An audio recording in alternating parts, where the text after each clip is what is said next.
Hello everyone, welcome to UPSC पे चर्चा with विशाल। तो आज हम स्टार्ट करेंगे एग्रीकल्चर और इसी वीडियो में हम उसको फिनिश कर देंगे। जितना हमारे लिए इम्पोर्टेंट है वो हम सारा कवर करेंगे और उसके अलावा भी काफ़ी चीज़ों को कवर करेंगे। तो इस वीडियो में बने रहिए लास्ट तक और यहाँ से आप मतलब क्वेश्चन टैकल कर पाएंगे।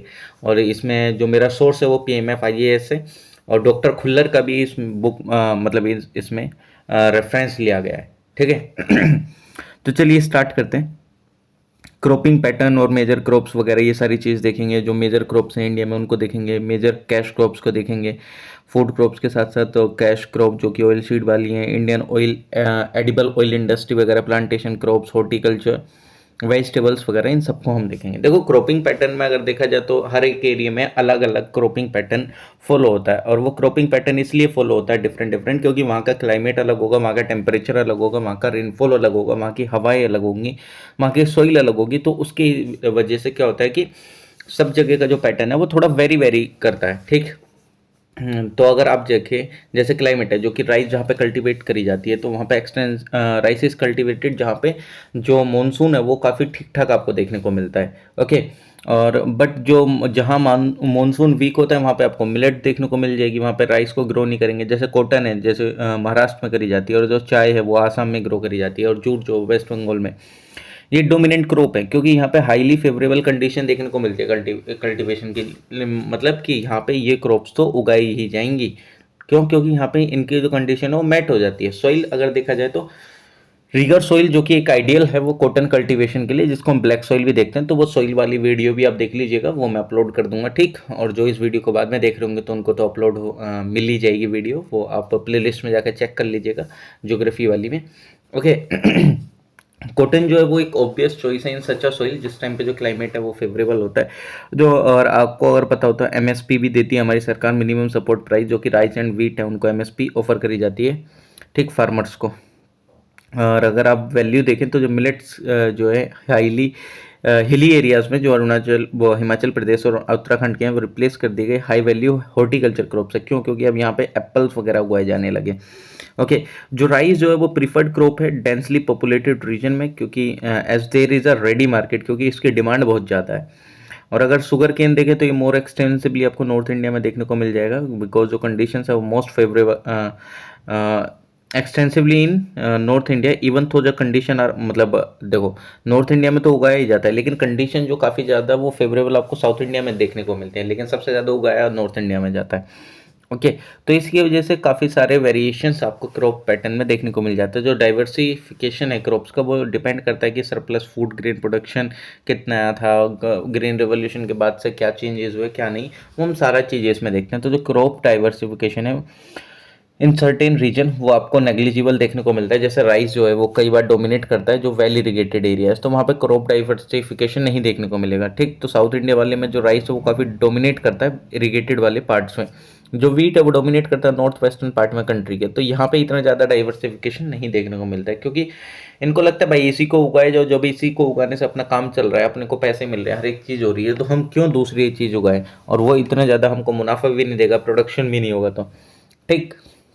और जो फैक्टर जो कि अफेक्ट करते हैं क्रॉपिंग पैटर्न को, जैसे ज्योग्राफिकल फैक्टर, ये तो मैंने आपको बता ही दिया। इकोनॉमिक फैक्टर यानी कि वो इरिगेशन पावर वगैरह कितना है, मतलब इलेक्ट्रिसिटी वगैरह का, और लैंड होल्डिंग्स कितनी है, कितना सेल हो रहा है क्रॉप वगैरह का। पॉलिटिकल फैक्टर यानी कि गवर्नमेंट पॉलिसीज किस तरीके से सपोर्ट कर रही है, एनकरेज कर रही है फार्मर्स को उस चीज़ को उगाने के लिए। ठीक। रिलीफ अगर देखी जाए तो राइस जो है वो एक मेन क्रॉप है इरिगेटेड हिल टेरेसेस में, जो कि टेरेस कल्टीवेशन उसको बोला जाता है। और वहीं पे अगर आप देखें क्रॉप जो कि जैसे कि टी एंड कॉफ़ी, वो भी ग्रो होती है, और सिर्फ कहाँ पे, जहाँ पे वेल ट्रेंड स्लोप आपको देखने को मिलेंगे, क्योंकि वहाँ पे काफ़ी अच्छे तरीके से रेनफॉल रिसीव होता है। और जो राइस है जो कि एक ट्रॉपिकल क्रॉप है, एंड शुगर कैन जो कि डोमिनेट करता है वेल इरिगेटेड रीजन्स में, तो फेयरली वार्म क्लाइमेट है, विथ फेयरली वार्म क्लाइमेट। और जिस टाइम पे जो वीट है जो वो क्या है, वो टेम्परेट क्रॉप है जो कि ग्रो होती है कहाँ पे, प्लेन रीजन्स में, with moderate temperature and rainfall. Okay. Temperature अगर देखा जाए तो जो काफ़ी सारी जो क्रॉप है उनको काफ़ी कम टेम्परेचर की ज़रूरत होती है। वो डिपेंड करता है भाई साहब किसको कितना टेम्परेचर चाहिए कि नहीं चाहिए। वो अभी जो मैं एक एक करके क्रॉप बताऊंगा उसमें मैं आपको सब बताऊंगा। यहाँ पे जो बेसिक चीज़ है वो तो मैंने बताई दी, अब यहाँ पे रिपीट करना फिर बाद में रिपीट करना आपका ही टाइम जाएगा, तो थोड़ा सा टाइम हम कम कर लेते हैं। ठीक। टेम्परेचर जिसको जितना चाहिए वो भी आगे मैं बताऊंगा ही। कि शुगर किन को कितना चाहिए कितना नहीं। ऐसे रेनफॉल डिपेंड करता है भाई, किसी को 150 सेंटीमीटर का चाहिए रेनफॉल और किसी को चाहिए 50 सेंटीमीटर का और किसी को चाहिए 75 सेंटीमीटर का, किसी को 100 सेंटीमीटर का, ठीक। तो उसके अकॉर्डिंग क्या होती है कि वो जो क्रॉप है वो वेरी करती है। ओके, अभी देखेंगे हम किस किस को कितना सेंटीमीटर का रेनफॉल चाहिए। सॉइल यानी कि किसी को चाहिए भाई ब्लैक सॉइल, किसी को चाहिए रेड सॉइल, किसी में कोई क्रॉप जो हो रही है येलो सॉइल में हो रही है, कोई डेल्टा सॉइल में हो रही है, ठीक। वो डिपेंड कर जाता है। इरिगेशन जहाँ पे अच्छा होगा वहाँ पे उसी के हिसाब से आपको क्रॉप पैटर्न देखने को मिल जाएंगे, ठीक। इरिगेशन की फैसिलिटीज़ कैसी हैं कैसी नहीं है वो भी डिपेंड करता है। ओके, फूड क्रॉप्स में कौन कौन सी क्रॉप्स आती हैं वो भी मैं बता देता हूँ। एक मिनट पहले ये देख लीजिए। हाँ देखो, लैंड होल्डिंग्स पे भी डिपेंड करता है कि आपके पास कितना लैंड होल्डिंग है, उसी के हिसाब से आप क्रॉप मतलब उगाते हैं। जैसे जिस टाइम पे आपके पास स्मॉल होल्डिंग होती है तो जो प्रायोरिटी होती है फार्मर्स की वो ये होती है कि वो ग्रो करे अपने पास उस चीज़ की क्रॉप को जिससे कि उसके फैमिली मेम्बर्स जो हैं खा पाए, ठीक। वो खाने लायक चीज़ों को उगाना चाहता है तो उसको सबसिस्टेंस फार्मिंग बोलते थे। और जिन फार्मर्स के पास लार्ज लैंड होल्डिंग होती है तो वो क्या करते हैं, वो कैश क्रॉप जैसी क्रॉप्स को उगाते हैं जिससे कि वो क्या कर सकें, मतलब उस क्रॉप को बेच सकें बाहर जाके भी, तो उसको हम कमर्शियल फार्मिंग बोल देते हैं। But in spite of crop diversification potential, जो लार्ज होल्डिंग्स होते हैं वो यूज़ होते हैं मोस्टली मोनोकल्चर के लिए, जैसे राइस वीट वगैरह इन सब के लिए। अगर देखा जाए तो मेजर क्रॉप्स इन इंडिया कौन कौन सी उगाई जाती कौन कौन सी नहीं, तो सबसे पहले मैं आपको क्रॉप क्लासिफिकेशन बता देता हूँ। देखो, फूड क्रॉप्स में वो होते हैं जो आप मतलब खाने के लिए इस्तेमाल करते हैं अधिकतर। अब आप बोलेंगे सर खाने के लिए तो गन्ना भी है लेकिन कैश क्रॉप क्यों है? देखो, खाने के लिए इन द सेंस कि मतलब वो एकदम आपके जस्ट लाइक कि ये एक इसेंशियल फूड है, ठीक है, एक इसेंशियल क्रॉप है। ठीक, तो इसमें कौन कौन से आते हैं? राइस, वीट, मेज, मिलेट्स, ज्वार, बाजरा, रागी, पल्सेस, ग्राम, तुर, अरहर वगैरह जो ये बोलते हैं, ठीक। कैश क्रॉप में यानी कि जिससे आप पैसा अच्छा मुनाफा अच्छा कमा सकते हैं, ठीक। कॉटन वगैरह से अच्छा मुनाफा कमा सकते हैं। Jute, sugar cane, tobacco, oil seed, groundnut, linseed, sesame, castor seed, rape seed, mustard. Plantation crop मतलब जस्ट लाइक जैसे ये चाय कॉफ़ी वगैरह होती है, प्लांटेशन क्रॉप होती है। Coconut, arecanut, rubber and spices, cardamom, chillies, ginger, turmeric हो गया। हॉर्टिकल्चर जैसे ये आप फल फ्रूट टाइप से कुछ उगा लेते हैं, जैसे वेजिटेबल्स हो गया, ऑनियन हो गया, टमाटो हो गया, फ्रूट्स में एप्पल हो गया, ऑरेंज हो गया, मैंगो, बनाना, सिट्रस फ्रूट वगैरह हो गए। सिट्रस फ्रूट यानी कि जो खट्टे वाले फ्रूट होते हैं, ऑरेंज वगैरह ये सब। क्रॉप क्लासिफिकेशन अगर करा जाए क्लाइमेट के बेसिस पे, तो ट्रॉपिकल और टेम्परेट में हम क्लासिफिकेशन करते हैं। ट्रॉपिकल क्रॉप क्या है कि जो कि ग्रो होती है किसमें? वार्म एंड हॉट क्लाइमेट में, जैसे कि शुगर केन हो गया, ज्वार हो गया, राइस हो गया। टेम्परेट क्रॉप जो कि ग्रो होती है कूल क्लाइमेट में, जैसे कि वीट हो गया, ओट्स हो गया, ग्राम हो गया, पोटैटो हो गया, एप्पल हो गया। क्लासिफिकेशन अगर करा जाए सीजनल बेसिस पे तो आप देखेंगे खरीफ, रेनी, मानसून क्रॉप, ठीक। एक होता है रबी जो कि विंटर में होती है, कोल्ड सीजन क्रॉप। एक होती है समर यानी कि जैद क्रॉप। तो खरीफ क्रॉप यानी कि ये जो ग्रो होती है कब? जिस मानसून मंथ में, और इसको उगाया जाता है मानसून से पहले और हार्वेस्ट करा जाता है मानसून के एंड में। ये जून टू अक्टूबर नवंबर तक होती है ये। इसको क्या होता है? Warm wet weather at major period of crop growth, जैसे कि इसमें कौन कौन सी क्रॉप है? Cotton, rice, jowar, bajra. तो ध्यान रख लेना, खरीफ क्रॉप है। रबी क्रॉप यानी कि ये जो ग्रो होती है विंटर सीजन में और ये उगाई जाती है रिट्रीटिंग मानसून से पहले और हार्वेस्ट करी जाती है समर से पहले। और अक्टूबर टू मार्च में आपको इसका महीना देखने को मिलेगा जिस टाइम पे उगाई जाती है। क्रॉप जो कि वेल ग्रोन होती है कहाँ? कोल्ड एंड ड्राई वेदर में, जैसे कि wheat, gram and sunflower. Summer और जेद क्रॉप, ये क्रॉप जो कि उगाई जाती है समर में, और ये समर में ही उगाई जाती है, समर में ही काटी जाती है। मार्च टू जून आपको ये देखने को मिल जाती है। इसको वार्म ड्राई वेदर की ज़रूरत पड़ती है फॉर मेजर ग्रोथ पीरियड। और एग्जांपल जैसे कि ग्राउंडनट, वाटरमेलन, पम्पकिन्स, गार्ड वगैरह ये सब। ओके। नेक्स्ट सीरियल्स यानी कि जैसे ये राइस हो गया, वीट हो गया, मेज़, बार्ले, राई और ओट्स वगैरह। मिलेट्स हो गई, जैसे ये स्टेपल फूड होती है, staple food for poor people. इनमें आपको काफ़ी ज़्यादा न्यूट्रिशन देखने को मिल जाएगा। इंटरनेशनल ईयर ऑफ मिलेट्स नहीं बनाया गया था, इसमें काफ़ी न्यूट्रिशियस होता है मिलेट्स वगैरह में। मेजर मिलेट्स कौन से होते हैं? जैसे कि सोरगम हो गया, ज्वार हो गया, पल मिलेट हो गया, बाजरा हो गया, फिंगर मिलेट हो गया, रागी हो गया। माइनर मिलेट्स अगर आप देखेंगे तो कौन से होते हैं? जैसे ये फॉक्सटेल मिलेट हो गया, लिटिल मिलेट हो गया, कॉमन मिलेट हो गया, बर्नयार्ड मिलेट हो गया। ओके, अब ये जो नाम थे ये काफ़ी ज़्यादा इंपॉर्टेंट थे क्योंकि इंटरनेशनल ईयर ऑफ मिलेट की वजह से बनाया जो गया था। तो ये हर एक का आपको फोटो भी दिखा रखा है कि कौन सा फोक, ये कोडो मिलेट है, ये लिटिल मिलेट है, फॉक्सटेल मिलेट है, फिंगर मिलेट है, पर्ल मिलेट है, बर्न यार्ड मिलेट है, सोरगम है। ठीक। पल्सेस और लिगम्स, पल्सेस जो कि एक मेजर सोर्स है प्रोटीन का, red gram, black gram, green gram, cowpea, Bengal gram, horse gram, ये दाल हैं ऐसा समझ लो। अरहर की दाल, चना कबूली, चना केसरी, मसूर मलका, मसूर साबुत, मूंग छिलका, मूंग धुली। तो ऑयल सीड क्रॉप्स कौन सी होती हैं, जो कि ग्राउंड नट और peanut, sesame, sunflower, castor, linseed, rapeseed and mustard वाली। शुगर क्रॉप्स, शुगर केन जो की है, and sugar beet. Sugarcane अगर देखा जाए तो इसका जो ये बाई प्रोडक्ट है शुगर इंडस्ट्री का, मतलब शुगर केन का जो बाई प्रोडक्ट है, मतलब जस्ट लाइक जैसे शुगर केन है, गन्ना को लेखाया गया उसी से तो चीनी बनाई जाती है, लेकिन चीनी बनाते समय कुछ बाई प्रोडक्ट भी निकलते हैं। ऐसा थोड़ी है कि सिर्फ गन्ना निकाला, रस निकाला, उससे चीनी बन गई, लेकिन उसको बनाने के प्रोसेस के समय पर और भी काफ़ी सारी चीज़ निकलती है, जैसे मोलेसिस, बेगास या परमेसिड। बेगास यानी कि जैसे ये जो होता है ना, खोई बच जाती है, गन्ने का जूस निकल गया, रस निकल गया, वो जब बाद में बच जाता है रेसिड्यू उसका, हमारे यहाँ तो खोई बोलते हैं, आपके यहाँ पे पता नहीं क्या बोलते हैं। ठीक। तो वो इस तरीके के बच जाते हैं। तो मोलेसिस तो यूज़ होता है अल्कोहल बनाने के लिए, ईस्ट फॉर्मेशन के लिए, बेगास जो कि यूज़ होता है पेपर मेकिंग एंड फ्यूल के लिए, प्रेस मड जो कि यूज़ होता है as a soil amendment, trace जैसे कि green leaf plus dry foliage जो कि ये वेस्ट है, यूज होता है ये कैटल फीड के लिए। शुगर बीट जो कि ग्रो होती है टेम्परेट रीजन में, और ये ट्यूबर क्रॉप होती है, और जो ट्यूबर जो कि एनलार्ज स्ट्रक्चर के होते हैं, सम प्लांट स्पीसीज में यूज़ करे जाते हैं as a storage organ for nutrients, जैसे कैरेट हो गया, रेडिश, ये सारे धरती में तो उगाए जाते हैं, उसमें उसको उखाड़ते हैं उसको। ये शुगर बीट यानी कि वही है ये आपका एक तरीके से, वो नहीं बोलते उसको, अरे यार नाम मेरे हिंदी में मेरे दिमाग में उसकी इमेज है, मैं हिंदी में मेरे ध्यान नहीं आ रहा है एक्चुअल में। अरे उसको मतलब जाड़ो वगैरह में खूब खाते हैं उसको। चलो ठीक है, अभी जस्ट क्लिक करेगा दिमाग में हिंदी वाला नाम तो मैं बताऊंगा। तो बाकी जितने भी जैसे गाजर, मूली वगैरह ये सब उगाए जाते हैं, ये किस में उगाए जाते हैं, धरती में उगाए जाते हैं, उनको उखेड़ा जाता है। तो ये क्या, ये ट्यूबर क्रॉप्स है। ठीक। शुगर जो है वो एक्सट्रैक्ट होती है from the tuber juice. Sugar content जो होता है शुगर बीट में वो काफ़ी लो होता है compare to date in sugar. ये ग्रो होती है टेम्परेट रीजन में, और it can be economical compare to sugar imports. Okay. अब ये इसमें क्वेश्चन दे रखा है, ये क्वेश्चन आप वीडियो पोस्ट करके देख लीजिएगा। ठीक। स्टार्च क्रॉप और ट्यूबर क्रॉप जैसे कि पोटैटो हो गया, कासावा हो गया, स्वीट पोटैटो हो गया, रेडिस हो गया। ठीक। फाइबर क्रॉप्स जो कि कॉटन, स्टेम फाइबर होता है, जूट होता है, मेस्टा होता है, सन हेम्प होता है, सीसल हेम्प होता है, एक्सेट्रा।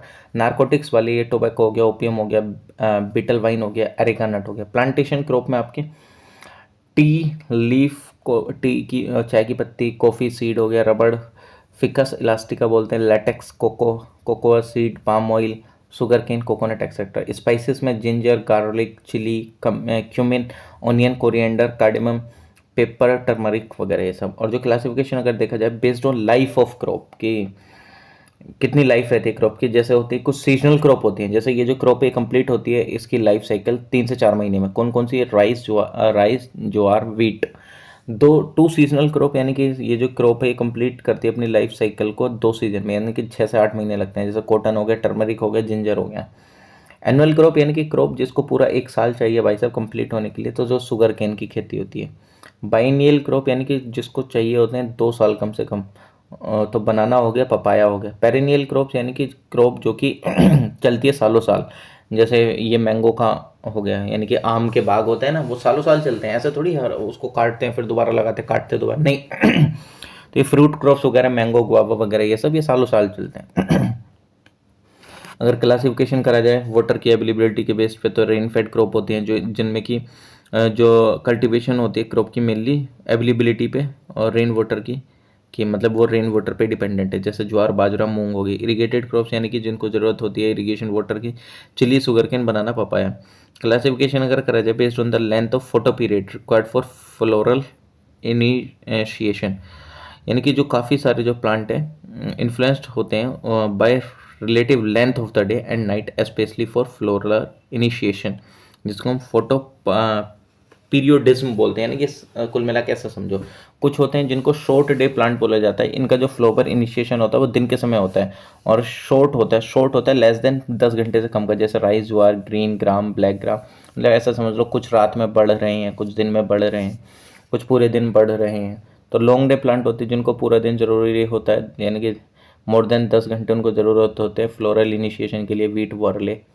डे न्यूट्रल प्लांट यानी कि फोटो पीरियड डज मतलब इतना कुछ ज़्यादा इन्फ्लुएंस नहीं करता है, जैसे कि कॉटन हो गया, सनफ्लावर हो गया, इन पे इससे कुछ फ़र्क पड़ता ही नहीं है। ठीक। मेजर फूड क्रॉप्स इंडिया की जैसे राइस है। ठीक। मेजर फूड क्रॉप्स में अगर आप राइस देखेंगे या ये, अच्छा एक काम करते हैं, राइस को अभी स्टार्ट करेंगे लेकिन उससे पहले ये आपको बता देते हैं ना,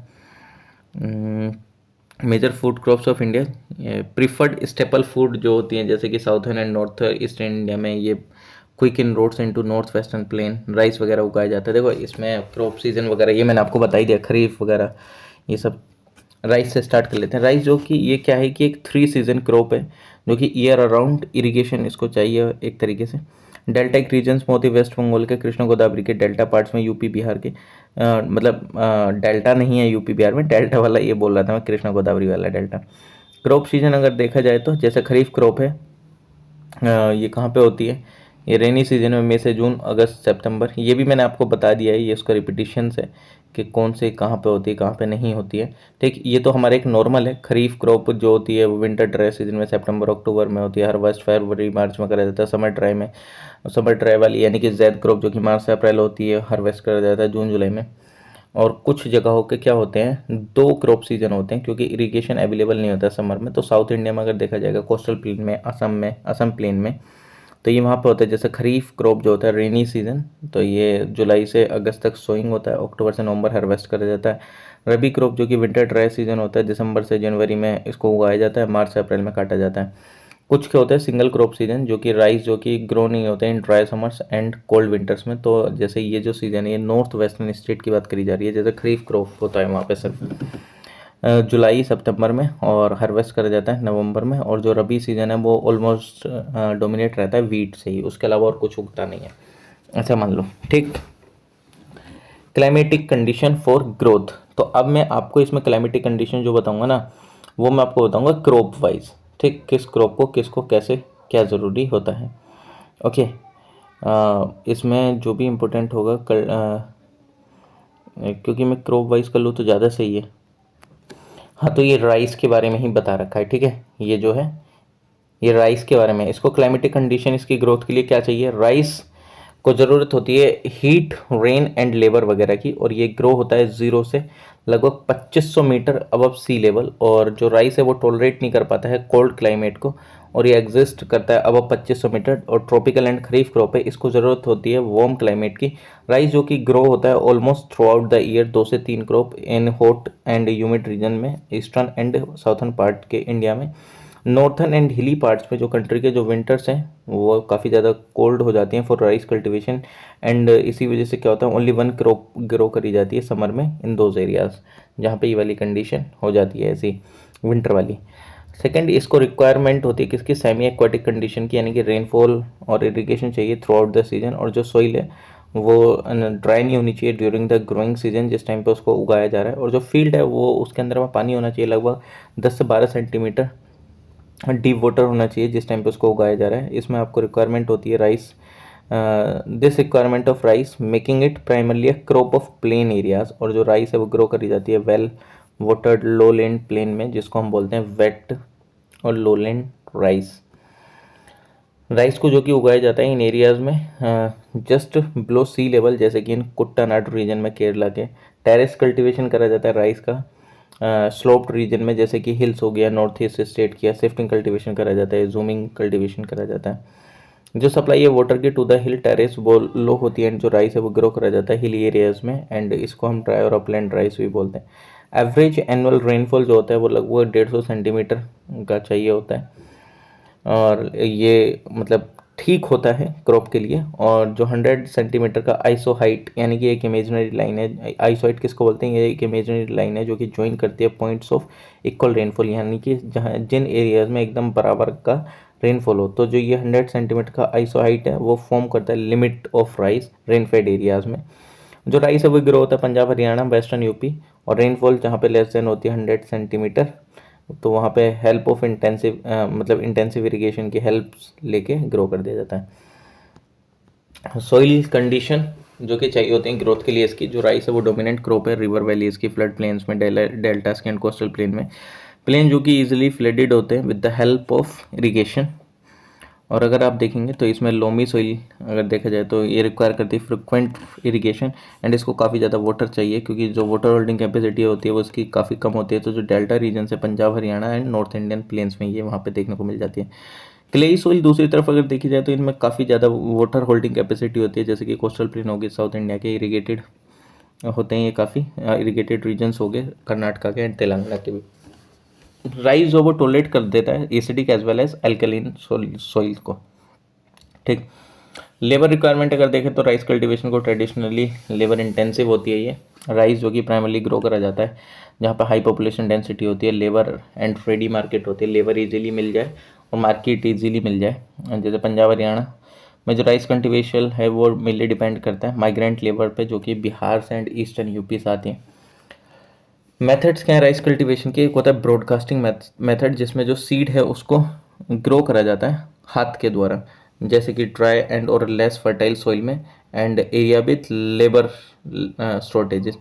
जो इजीएस्ट मेथड है उसको मतलब मिनिमम इनपुट की ज़रूरत होती है, ईल्ड फिर उसी हिसाब से मिनिमम होती है, मतलब सीधा उसको हाथ से उगा दिया जाता है। ड्रिलिंग मेथड में क्या होता है कि जो पर्सन है वो प्लग करता है लैंड को एंड फिर अदर पर्सन जो कि वो शो करता है सीड को, यानी कि एक जो पर्सन है वो खेत को जोतेगा, मतलब ऐसा समझ लो वो मिट्टी बाहर निकल रहा है, दूसरा उसमें बीज डाल रहा है। और ये कहाँ पे देखने को मिलेगा? ड्राई रीजन्स में, पेनिनसुलर इंडिया के, और यहाँ पे जो ईल्ड होती है वो काफ़ी कम होती है।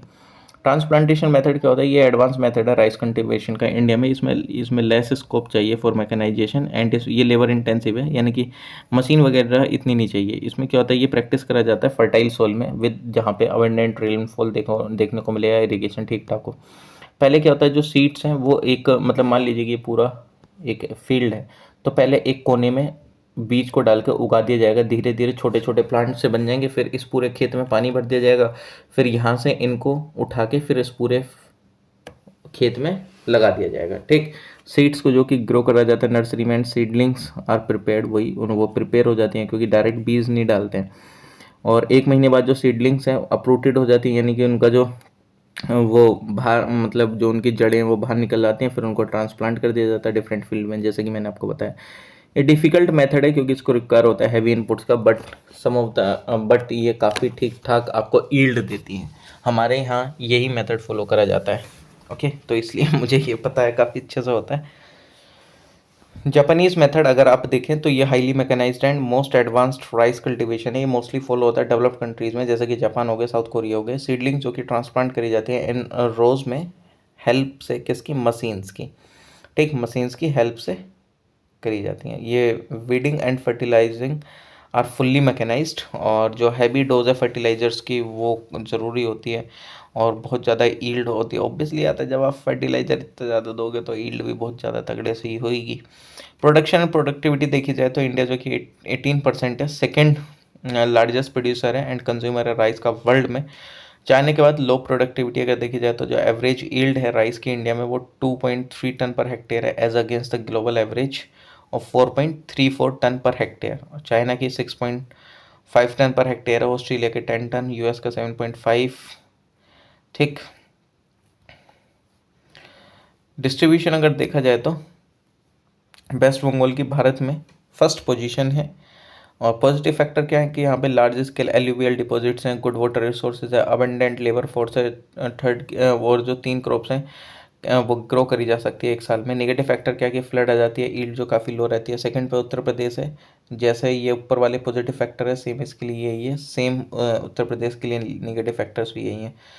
पंजाब अगर देखा जाए तो Punjab traditionally wheat growing region था, लेकिन क्रॉपिंग पैटर्न जो कि वो अंडर गो हुआ और फिर मतलब चेंज हुआ ड्यू टू इरिगेशन, तो ये थर्ड नंबर पाता है। और यहाँ पे फुल यूज़ हुआ ग्रीन रिवोल्यूशन का, पेरेनियल इरिगेशन होता है वाटर का, कैनाल्स के थ्रू, ट्यूबवेल्स के through, HYV seeds and fertilisers का यूज़ होता है। हाई यील्ड है 3989 किलोग्राम पर हेक्टेयर के हिसाब से ये पॉजिटिव फैक्टर्स है। नेगेटिव क्या है कि लैंड डिग्रेडेशन है, सलाइनिटी, एल्कलिनिटी एंड डेजर्टिफिकेशन देखने को मिला, ground water depletion, wheat dominate आपको यहाँ पे मिलेगी। आंध्र प्रदेश जो है कि वो 4th नंबर पे आता है, और यहाँ पे कहाँ होता है ये जो राइस है, गोदावरी कृष्णा डेल्टा में एंड एडजॉइनिंग कोस्टल प्लेन्स में। फुल यूज़ होता है। ग्रीन रिवोल्यूशन का हाई यील्ड है 3126 किलोग्राम पर हेक्टेयर, पंजाब है 3989 kilogram per hectare, Haryana 3262 kilogram per hectare. Negative factors क्या है कि साइक्लोन प्रोन एरिया है, फ्लड्स देखने को मिल जाते हैं डेल्टा रीजन्स में।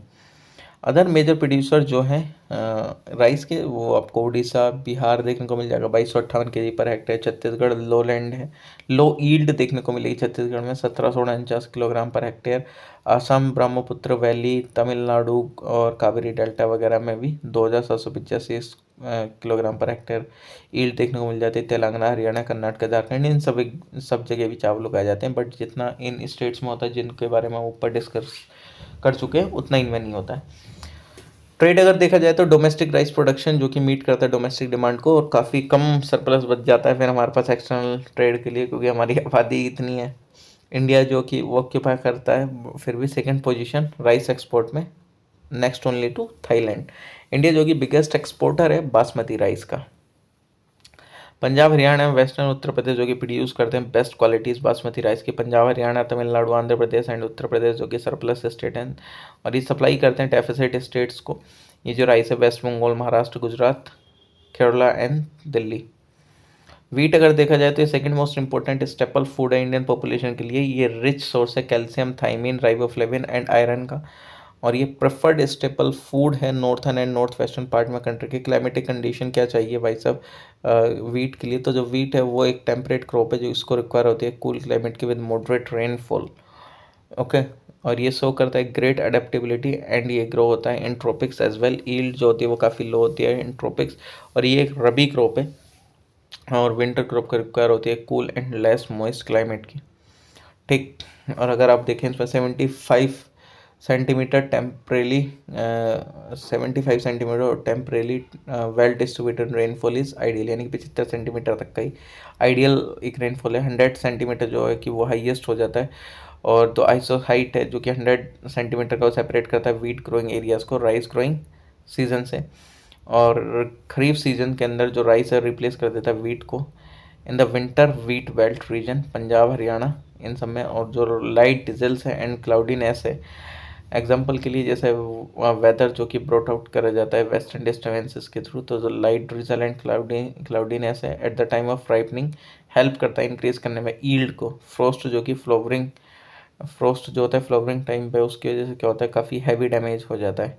ठीक, सॉइल रिक्वायरमेंट अगर देखा जाए तो well drained, fertile, friable ban, mostly alluvial and clay loams जो हैं ये गुड प्रोपोर्शन है सैंड का, और ये बेस्ट है फॉर वीट कल्टीवेशन। ये ग्रो करे जाते हैं well in the black soil of Deccan plateau. Wheat cultivation जो कि काफ़ी ज़्यादा फ्लेक्सिबल है देन राइस कल्टीवेशन। ऐसा लिमिटिंग फैक्टर्स अभी हम आपको बताएंगे, वो लो है। ठीक, मतलब जो वीट कल्टीवेशन है वो काफ़ी ज़्यादा फ्लेक्सिबल है राइस कल्टीवेशन से, क्योंकि लिमिटिंग फैक्टर्स जो हैं वो काफ़ी कम है इसके वीट के। और ऑलरेडी हम ऊपर डिस्कस भी कर चुके हैं राइस के बारे में, अभी क्या बताएंगे, मेरे ध्यान से उतर गया। प्रोडक्शन अगर देखा जाए तो इंडिया जो है कि वो सेकेंड लार्जेस्ट प्रोड्यूसर है भाई साहब वीट का वर्ल्ड में, चाइना के बाद। वीट जो कि वो ग्रो होता है 13% क्रॉप्ड एरिया पे भारत के। इंडिया जो कि काफ़ी अच्छा कर रहा है in wheat receiving an yield closer to the global average, और इसने रिकॉर्ड करा एक एवरेज ईल्ड कितना 2.9 ton per hectare against the global benchmark of global कितना है 3 टन पर हेक्टेयर, तो हमारा भी तो उतनी है 2.9। However still far from countries जैसे कि फ्रांस 7 टन, यूएस का 3.11 टन है, और चाइना का 4.8 टन है।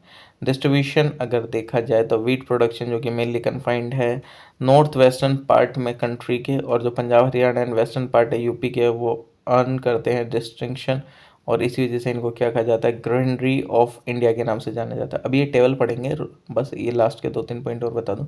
और जो other important wheat producing state है वो है हरियाणा, हरियाणा बोल रहा हूँ, Bihar 2423 kilogram per hectare, Gujarat है, वेस्ट बंगाल है, महाराष्ट्र है, उत्तराखंड एंड हिमाचल प्रदेश है। अब इन टेबल पर आते हैं। टेबल से पहले एक और टेबल रह गई थी, वो ये थी।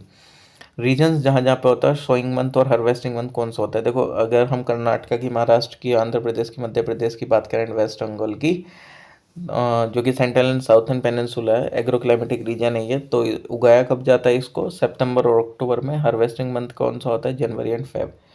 जो रीजन है जैसे कि बिहार, उत्तर प्रदेश, पंजाब, हरियाणा, राजस्थान, जो कि north eastern plain and north western plains हैं, वो एग्रोक्लाइमेटिक रीजन्स हैं। और उगाया कब जाता है, अक्टूबर से नवंबर, और हार्वेस्ट कब करा जाता है, फरवरी से मार्च। हिमाचल प्रदेश एंड जम्मू एंड कश्मीर अगर देखा जाए तो इसको उगाया जाता है नवंबर दिसंबर में, और हार्वेस्ट करा जाता है अप्रैल और मई में। ठीक,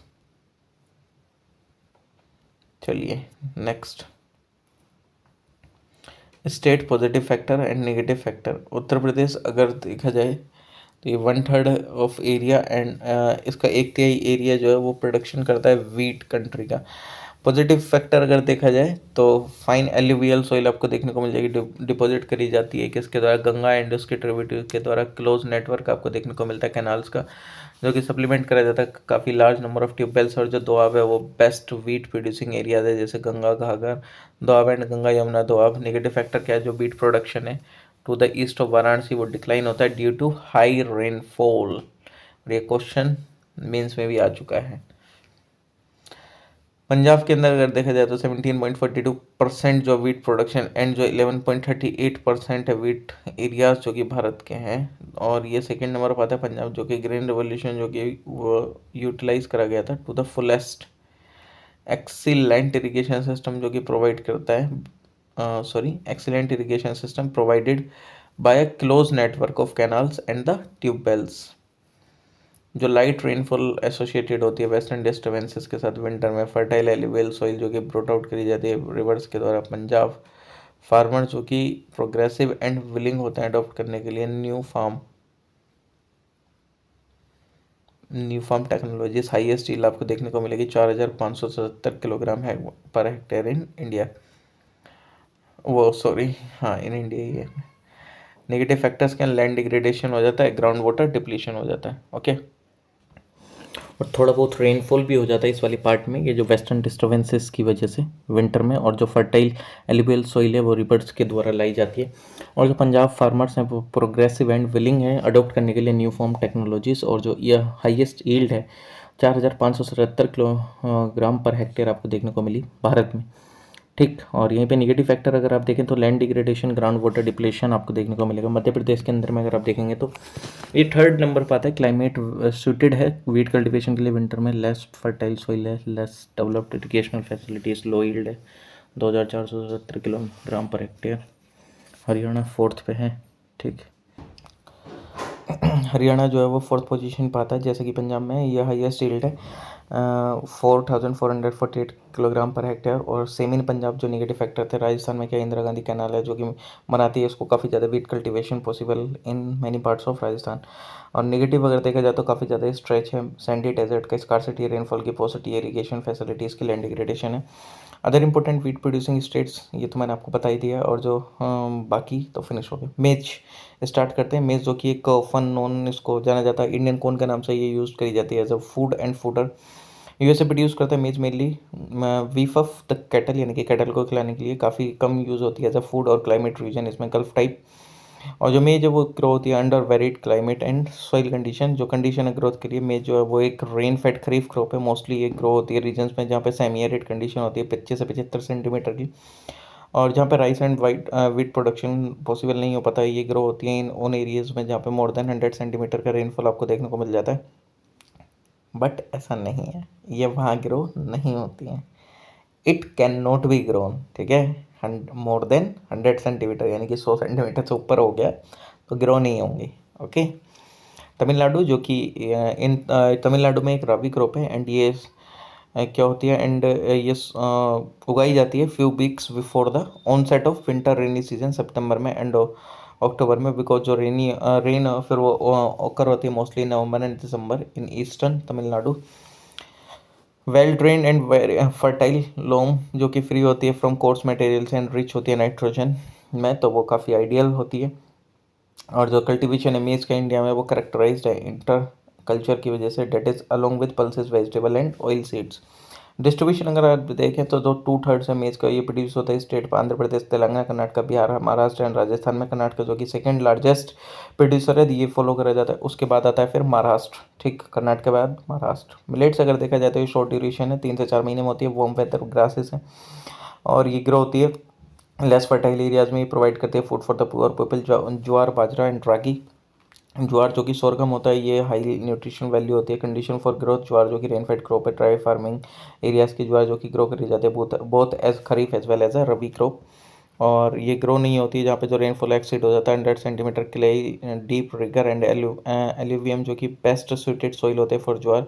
और ये रेस करी जाती है on a gentle slope up to 1200 metre height. Production and distribution अगर देखा जाए तो महाराष्ट्र में 37% होता है, कर्नाटक में 26%, लार्जेस्ट प्रोड्यूसर है मध्य प्रदेश, आंध्र प्रदेश, तेलंगाना, राजस्थान, ये अदर इंपॉर्टेंट प्रोड्यूसर्स हैं।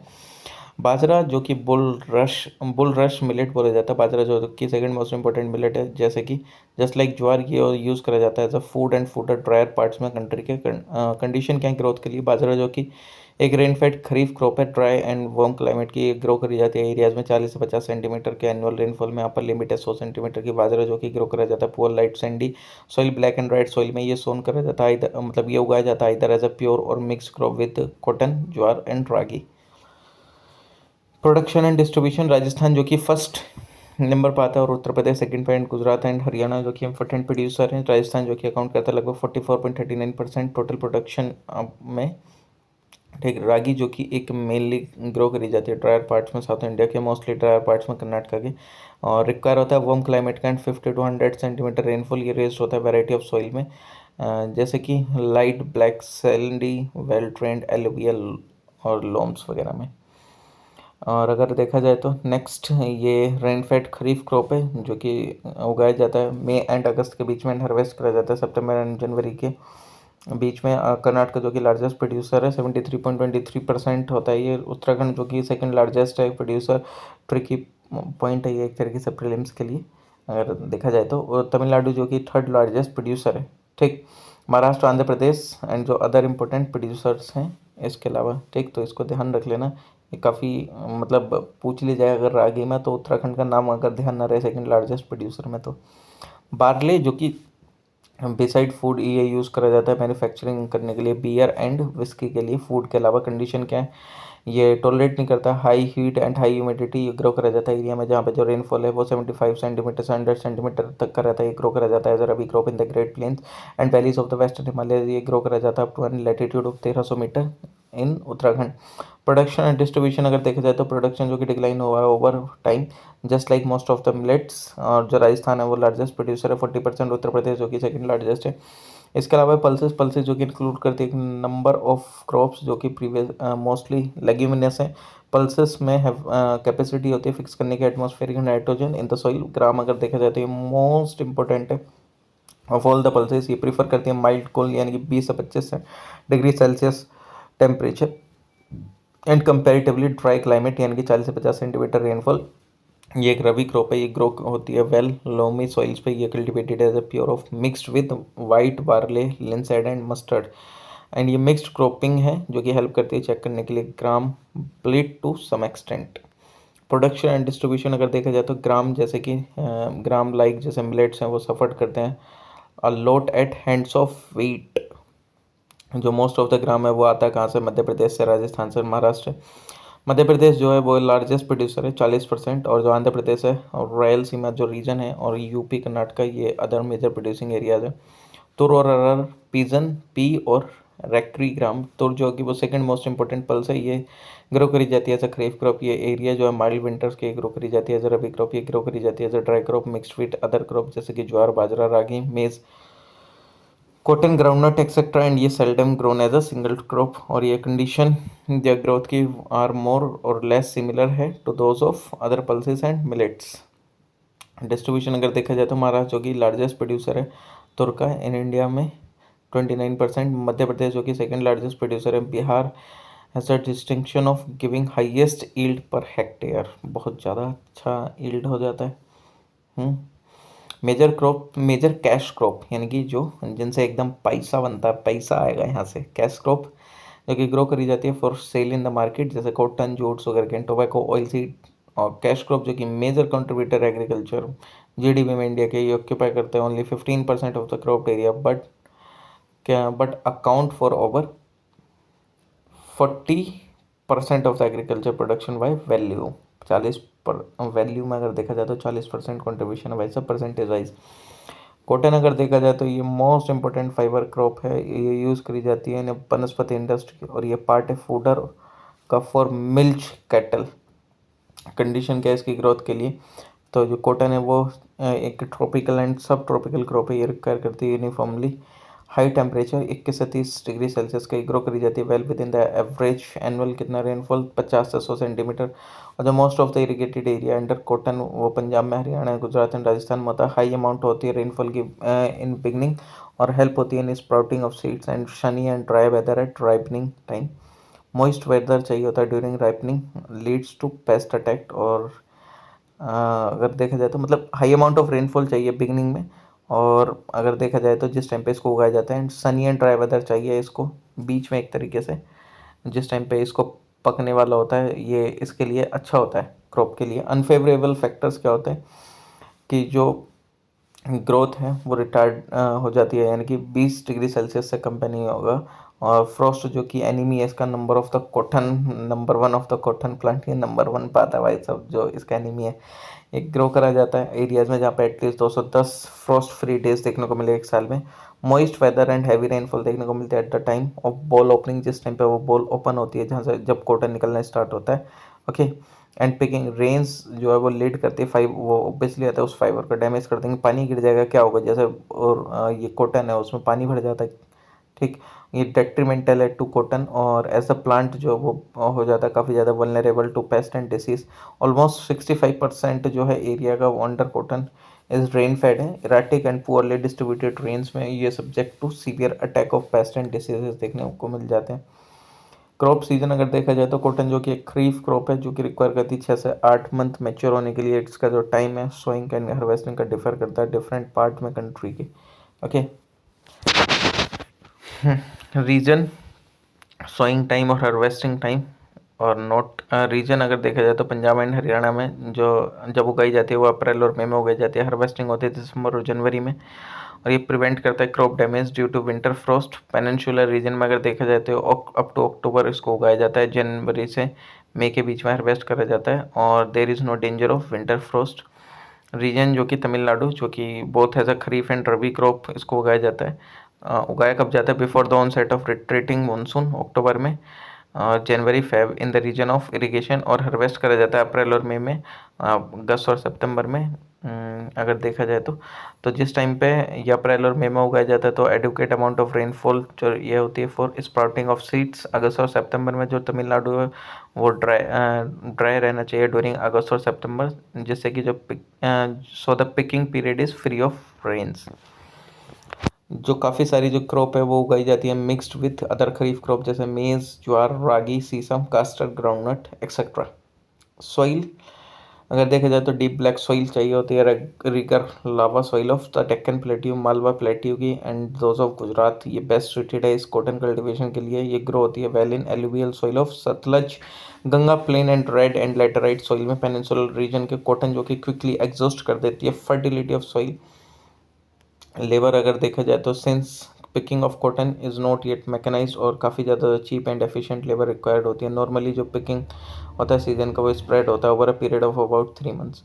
टाइप ऑफ कॉटन अगर देखा जाए तो आपको 3 ब्रॉड टाइप्स देखने को मिलेंगे कॉटन के जनरली, जो कि रिकॉग्नाइज होते हैं on the basis of length, strength and structure of its fibre.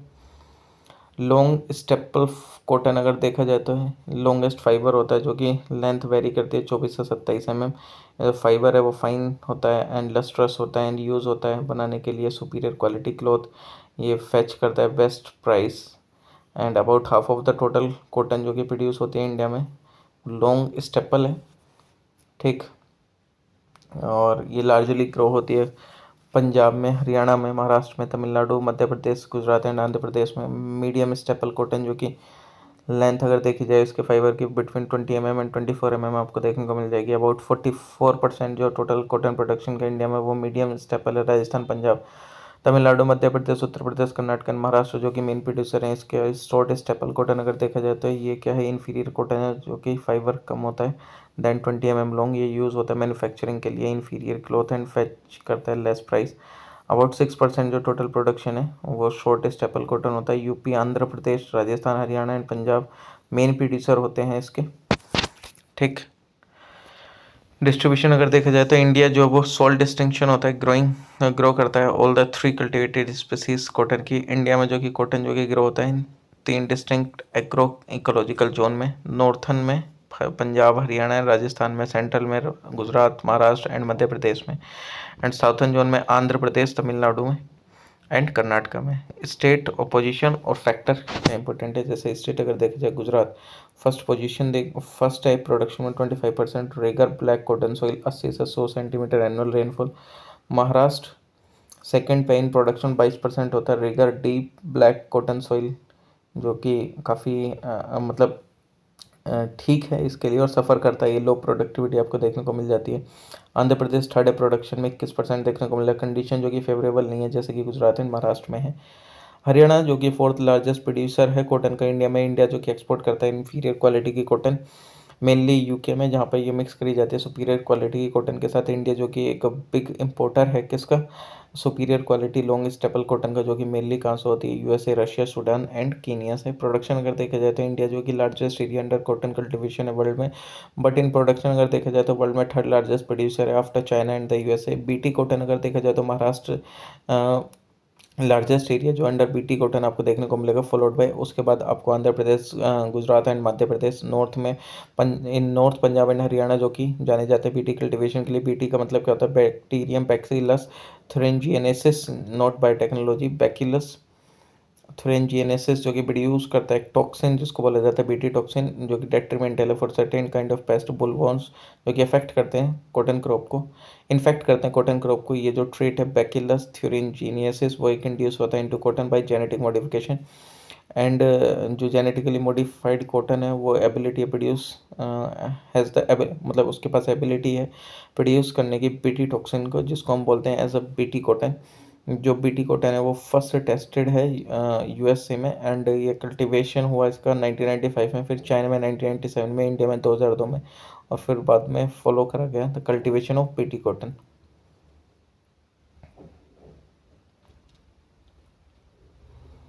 Initial field trial जो कि एनकरेजिंग एज अ क्रॉप को रिक्वायर्ड होती है लेस पेस्टिसाइड की एंड इंसेक्टिसाइड की, एंड जो प्रोडक्शन एंड जो एरिया है वो अंडर कॉटन वो इंक्रीज होता है फिर कंसिडरेबली, और but with time yield decrease होते हैं शार्पली ड्यू टू जो अदर पेस्ट पॉपुलेशन होती है जो कि कंट्रोल नहीं होती है by BT cotton. BT toxin जो कि कंट्रोल करते हैं ओनली वुलवर्म को, और जो कॉटन है वो अट्रैक्ट करता है more than 100 different species paste को। अदर कंसर्न क्या है बीटी कॉटन के, ये कि ये जो बुलवॉर्म है वो डेवलप कर देता है resistance like it happened in China. हाँ, जूट अगर देखा जाए तो ये second most important fibre crop है भारत की कॉटन के बाद में। अगर देखा जाए तो यूज़ करी जाती है मैन्युफैक्चरिंग के लिए gunny bags, ropes, carpet, rugs, tarpaulins etcetera. ये ग्रेट डिमांड में है jute because low price, softness and strength की वजह से, और जो इंट्रोडक्शन है सिंथेटिक ऑल्टरनेटिव का उसकी वजह से क्या हुआ, डिक्लाइन देखने को मिला है जूट की डिमांड में। जो कंडीशन जो है ये होती है जूट के लिए, तो जूट जो क्रॉप है वो 24 डिग्री सेल्सियस से 35 डिग्री सेल्सियस के बीच में होती है। ह्यूमिड क्लाइमेट होता है 120 से 150 सेंटीमीटर के बीच में, 80 से 90% रिलेटिव ह्यूमिडिटी होती है during the period of its growth. Okay, काफ़ी ज़्यादा वाटर की ज़रूरत होती है जिस टाइम पे इसको ग्रो करा जाता है। सोइंग एंड रेजिंग जो करी जाती है सेपलिंग्स की वो कैरिड आउट करे जाते हैं in the pre monsoon season with 25 centimetre to 55 centimetre of rainfall. ये this is done to take full advantage लिया जाता है मानसून सीजन का। जूट जो कि जनरली उगाया जाता है फरवरी में एंड हार्वेस्ट करा जाता है अक्टूबर में। क्रॉप जो कि लेती है कितना 8 से 10 महीना to mature. Alluvial, light, sandy और क्लेई जो कि कंसिडर करे जाते हैं best suited soil for cotton. Just like cotton, jute जो कि ऑल्सो एग्जॉस्ट करता है फर्टिलिटी ऑफ सॉइल रैपिडली, और ये नेसेसरी है कि जो सॉइल है वो रिप्लेनिश्ड होती है annually by the silt laden flood water on the of the rivers. Processing जो होती है जूट की, यानी कि अगर देखा जाए तो लार्ज सप्लाई होती है चीप लेबर की एंड लॉट ऑफ वाटर, काफ़ी सारे वाटर की ज़रूरत होती है ठीक नेसेसरी प्रोसेस करने के लिए। जूट फाइबर पोस्ट हार्वेस्ट को, और जो प्लांट बंडल्स हैं और जो सीफ है वो इमर्स्ड होता है स्टेगनेंट वाटर में for about 3 weeks for retting, for soak in water to soften it. High temperature जो होता है वाटर का वो क्विक कर देता है प्रोसेस ऑफ रेटिंग, और आफ्टर रेटिंग ये कंप्लीट करता है bark is peeled from the plant, और फाइबर जो कि रिमूव कर दिया जाता है, जो स्ट्रिपिंग रेंजिंग होते हैं, जो क्लीनिंग होती है फाइबर की वो करी जाती है। फाइबर जो कि ड्राई होता है in the sun and pressed होता है इन टू बेल्स, एक लार्ज रैप्ड और बाउंड बंडल्स। ओके, चलिए नेक्स्ट अगर देखा जाए तो, और जो आंध्र प्रदेश है, डेल्टा एरिया है एंड जो उड़ीसा है वो इम्पोर्टेंट प्रोड्यूसर हैं। ट्रेड अगर देखा जाए तो इंडिया जो कि इंपोर्ट करता है रो जूट का फ्रॉम बांग्लादेश, एज जो local as the local producers मतलब सफिशेंट नहीं होती है जूट मिल्स के लिए, और ये एक्सपोर्ट होता है जूट फिर हैसिन टू बांग्लादेश। ये टेबल में अगर देखें तो जो वेस्ट बंगाल है 75% ऑफ इंडिया का जूट प्रोडक्शन होता है, बिहार में 18.5%, आसाम में, आसाम के ब्रह्मपुत्र एंड शोरमा वैली में होता है production. Hot and humid climate चाहिए, alluvial loamy soil, cheap labour abundant मतलब चीप अबेंडेंट लेबर है, इनफ हो जाता है। जूट मिल्स लोकेटेड है किसमें, उंगली बेसिन में। नेक्स्ट आता है शुगर केन। जितने भी प्रोसेस मेंशन करे गए about are done by human hand. Okay, अच्छा, एक काम करते हैं, एक सेकेंड। ये जो शुगर केन के बारे में है, अच्छा वो यहाँ से स्टार्टिंग है, सॉरी, शुगर केन जो है वो यहाँ से स्टार्टिंग है। ओके, ठीक, थोड़ा सा ऊपर ये जूट के बारे में छूट गया है, इसको भी बता देता हूँ मैं। ठीक, हाँ, तो जितने भी प्रोसेस मेंशन करे गए हैं जो कि करे जाते हैं ह्यूमन के द्वारा हाथ से, ये जूट जो वो कल्टीवेट होता है only in areas of high population density वाले प्रोडक्शन। अगर देखा जाए तो पार्टीशन के बाद जो 75% जो जूट है वो प्रोड्यूस करता है एरिया, मतलब जो प्रोड्यूस करने वाला एरिया जूट को वो बांग्लादेश को चला गया, और जो most of the jute mills है वो इंडिया में रह गए। And there had been rapid increase in area production and जो ईल्ड थी उसमें भी 1950 से 1980 के बीच में नेगेटिव ट्रेंड्स ऑब्जर्व करे गए एरिया में प्रोडक्शन में एंड ईल्ड में 1981 से अभी तक। और जो ये किस वजह से हुआ, क्योंकि चेंजेस जो हुआ वेदर कंडीशन में, इंक्रीज हुआ राइस क्रॉप एरिया में, इंट्रोडक्शन हुआ सिंथेटिक अल्टरनेटिव का जूट के। करंटली जो इंडिया वो अकाउंट करता है 56% वर्ल्ड जूट प्रोडक्शन। बांग्लादेश जो कि सेकेंड है विद 25%। डिस्ट्रीब्यूशन अगर देखा जाए तो ओवर 99% जो टोटल जूट है इंडिया की वो प्रोड्यूस होती है in just 5 state of West Bengal, Bihar, Assam, Andhra Pradesh and Orissa. Okay, तो ये सारा उसका था, ठीक है, टेबल के ऊपर वाला जो मटेरियल था। शुगर केन अगर देखा जाए तो ये लार्जेस्ट वैल्यू प्रोडक्शन है among all the commercial crop जितनी भी करी जाती है भारत में। ये फर्स्ट चॉइस है फार्मर्स की वेर एवर जहाँ पे भी जोग्राफिकल कंडीशन फेवर करती है ग्रोथ को। शुगर केन जो कि इंडिजीनियस है इंडिया की और ये बिलोंग करती है बेम्बू फैमिली को। काफ़ी thick sugar cane juice use होता है to make sugar, gur, jaggery and khandsari. ये प्रोडक्ट है, देखो गुड़ बनाया जाता है, ब्राउन शुगर होती है, खंडसारी बोलते हैं जिसको, और चीनी तो बनती है उसी से। 2/3 जो है टोटल शुगर का प्रोड्यूस होता है इंडिया में, यूज़ करा जाता है गुड़ बनाने के लिए, जैगरी जिसको बोलते हैं, खंडसारी, एंड जो बाकी है वो शुगर फैक्ट्रीज में चला जाता है। मोलेसिस, बेकास एंड प्रेसमड जो कि बाई प्रोडक्ट हैं शुगर इंडस्ट्री के। मोलेसिस देख लो, ये रहा मोलेसिस जो कि प्रोवाइड करता है एक रॉ मटेरियल किसके लिए, मैन्युफैक्चर करने के लिए अल्कोहल, इथेनॉल जिसको बोलते हैं, और ये एक सफिशिएंट सब्स्टिट्यूट है फॉर सर्टेन पेट्रोलियम प्रोडक्ट। बेकास जो कि केन रेसिड्यू होता है यूज़ करा जाता है manufacturing paper and also as a fuel in the mills. और जो बेकास है वो काफ़ी ज़्यादा यूज़फुल होती है इफ़ अगर उसको यूज़ करा जाए मैन्युफैक्चरिंग में rather than as a fuel, और ये हेल्प करता है ट्री को सेव करने में एज अ फ्यूल, और ये काफ़ी ज़्यादा एफिशिएंट है।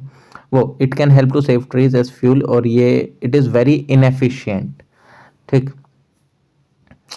प्रेस मड जो कि यूज करा जाता है एज अ सॉइल अमेंडमेंट और इंक्रीज करता है फर्टिलिटी सॉइल की। कंडीशन क्या चाहिए ग्रोथ के लिए, क्लाइमेट, शुगर केन जो कि प्रीडोमिनेंटली एक ट्रॉपिकल क्रॉप है।